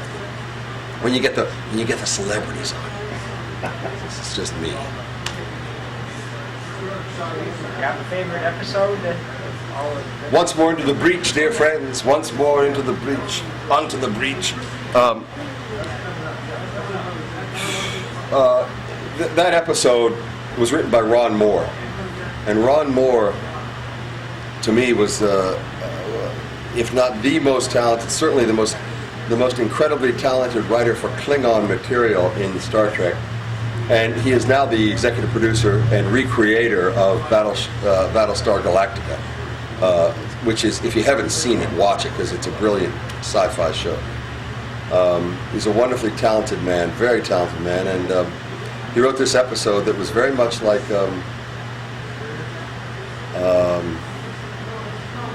Shakespeare. It was, it was betrayal. It was I don't know how to explain it, but even the title and the writers of Star Trek did that a lot. They used a lot of Shakespearean references in the titles. Once more into the breach, of course, from Henry V. Anyway, that's my favorite. One other one was Soldiers of the Empire, directed by LeVar Burton. It was also fabulous. That was a little bit like Julius Caesar. Also, I believe, written by Ron Moore. I'm not sure. Anyway. Ron Moore did quite a few, like you say, so I can keep track. Yeah, Ron was brilliant and is brilliant. And if you're out there, Ron, if you ever see this, call me. You haven't called or written or. You say you've played a variety of aliens. Who else besides your? I played a Hirogen. I played a founder, one of the Dominion. I played several other Klingons. I played a human once. I played a Vulcan. Which episode did you play the human on? The episode called Once Far Beyond the Stars. Okay. The one with Jake Sisko and his son and... Yes, Sisko was, it went back to 1956 New York City. Wonderful episode. And everybody in the show, it's a wonderful episode. Very well done. Everybody in the show was, worked for a pulp fiction publishing company in New York. And I was the illustrator, Roy Rittenhouse, I think his name was, the character. And I would sit there while the meetings in the publishing group was going on. I'd sit there in the corner of the table and I did sketches of everybody of Alexander Siddig and Nana Visitor as their characters in the show. And I gave those sketches back to the props department. Duh! Why I didn't keep them is the same reason I sold that 66 Mustang. Convertible, GT, high performance 289, limited slip differential, positive traction, rally pack. Yeah. Okay. All right. Well, we're ready for the start. Thank you guys. Bye. Thanks for watching.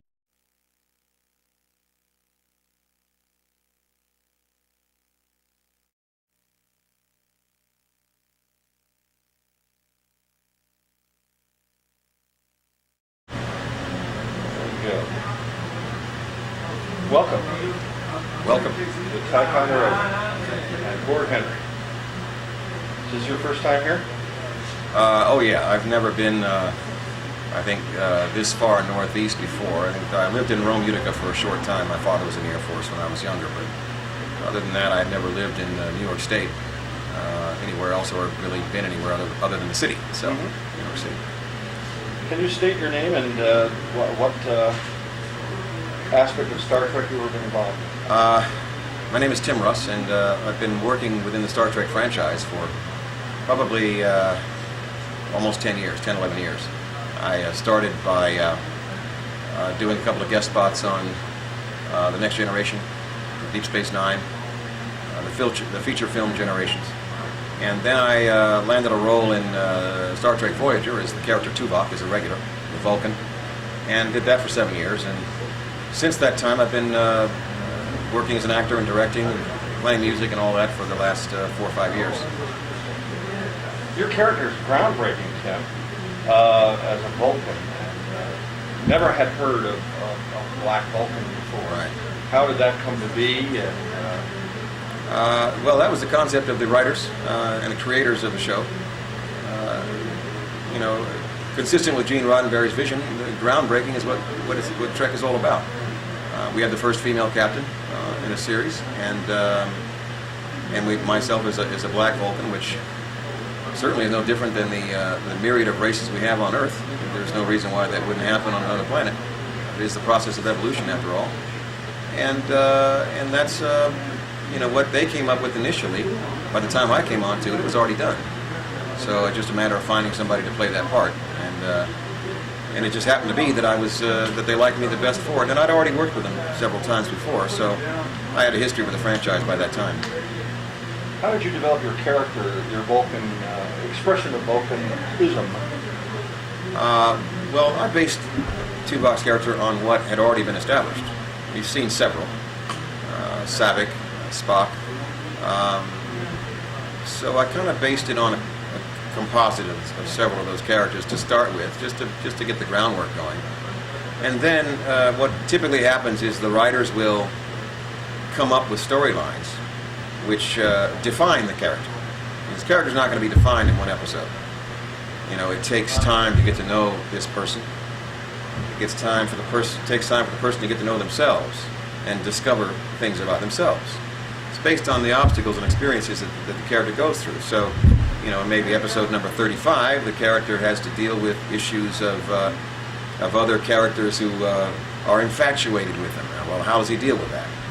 Or maybe it deals with issues of having to make a difficult choice about something, or maybe to use intuition rather than logic to make a choice, or to discover something about human beings that he was not aware of, other than what he knew prior, or to discover something by virtue of what happens to him, discover what is inside him that lurks beneath the skin, and how he might react to it. He might become more easygoing, more flexible with his interactions with human beings. He might be more understanding. It may be very subtle, but over time he may do that. And that's, where the character becomes defined. My character had a family, I had children, and I had a wife. We had an entire episode based on my taking care of these children on a planet's surface, and having to be the supervisor and having me in charge of them. And comparing the way that they behaved, the way that I disciplined my own children, compared to the way that these children behaved, and what I could do to keep them under control. And all those things open up the nuances and levels and colors of Tuvok's character. But it's going to be based on stories, storylines, and situations that bring out, what this person is all about beneath. With Spock, he had a human side. Much of his character was determined by that inner conflict. Right. As a complete Vulcan, not human half.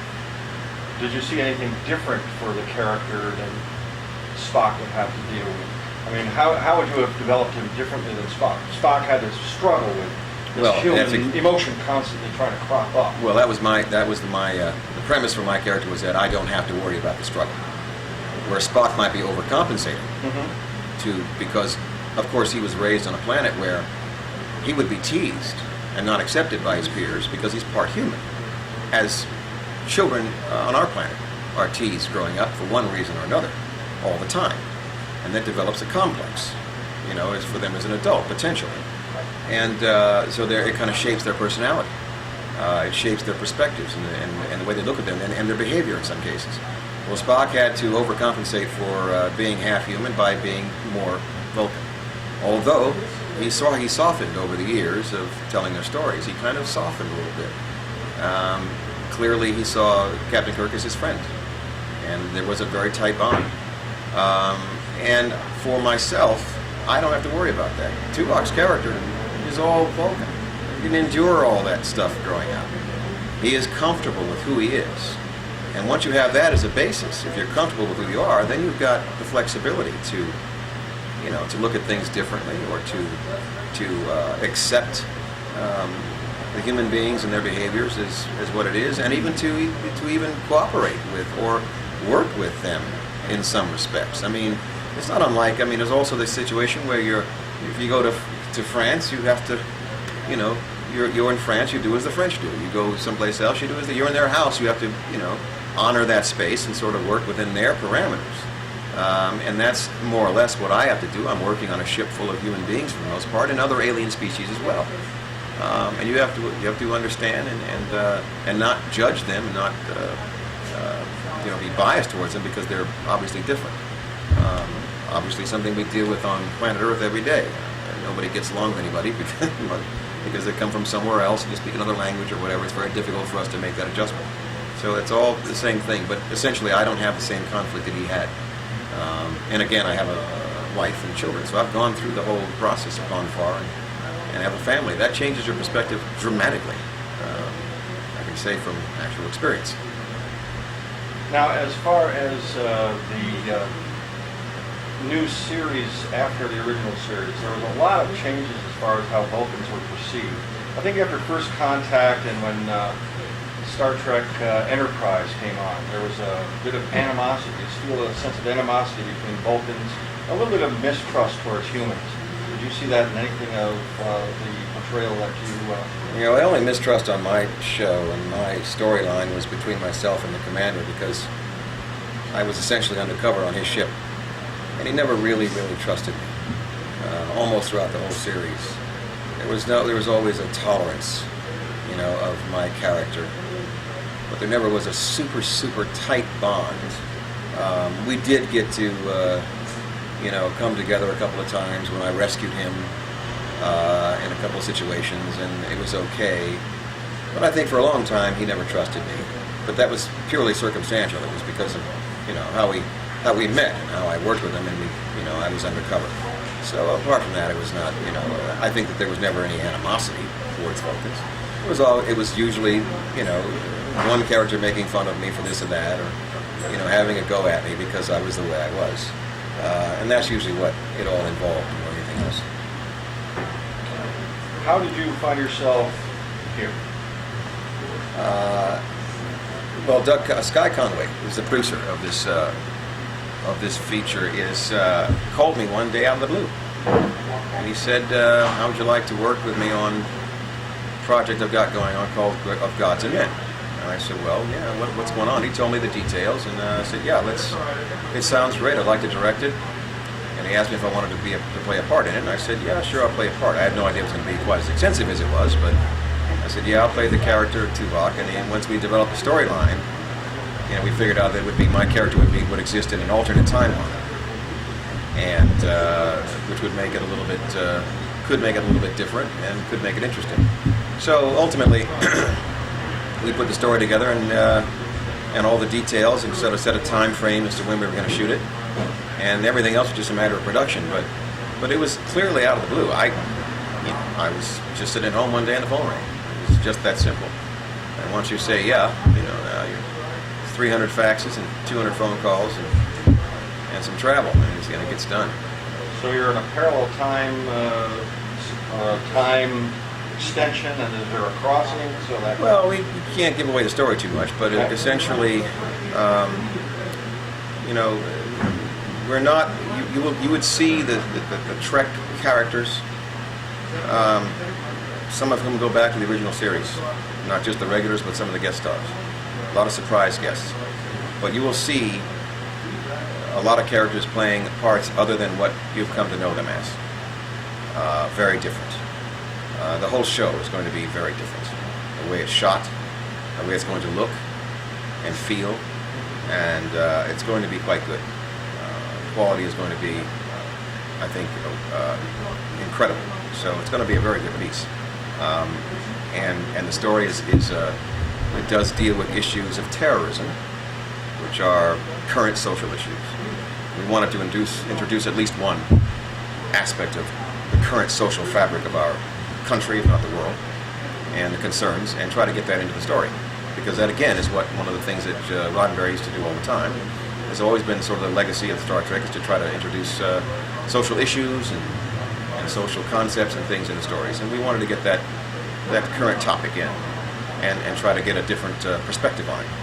Give me a more balanced perspective on terrorism. Well, from two sides. From two sides. And at the same time, achieve a resolution, in an arc. The story is not tremendously complicated. It's a fairly linear plot. But it is the relationship of the characters, or between the characters, that makes the story interesting.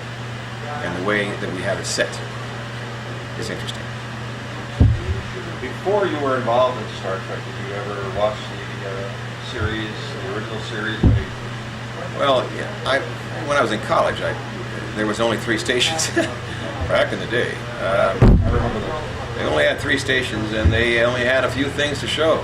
Syndication was only getting started at that time, so we had maybe, I don't know, a handful of shows that they repeated, and Star Trek was one of them. They ran that original series almost all year long, every year, on one station or another.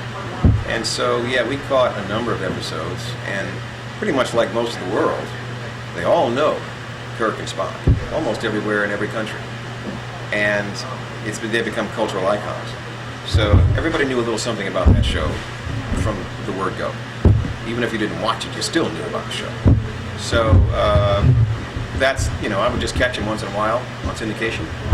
And some of the episodes some of the stories were quite good, fascinating, because they dealt with, again, they would introduce and be able to tell a story about issues that we have today and dress them up in alien and human form and be able to do whatever they wanted with it and really examine the issue without you really knowing that without really hitting you over the head. So it was very, very cool. I did that. That was great. Okay, folks, we got to get back to work. Absolutely. Thank you very much. All right, take care. Bye-bye.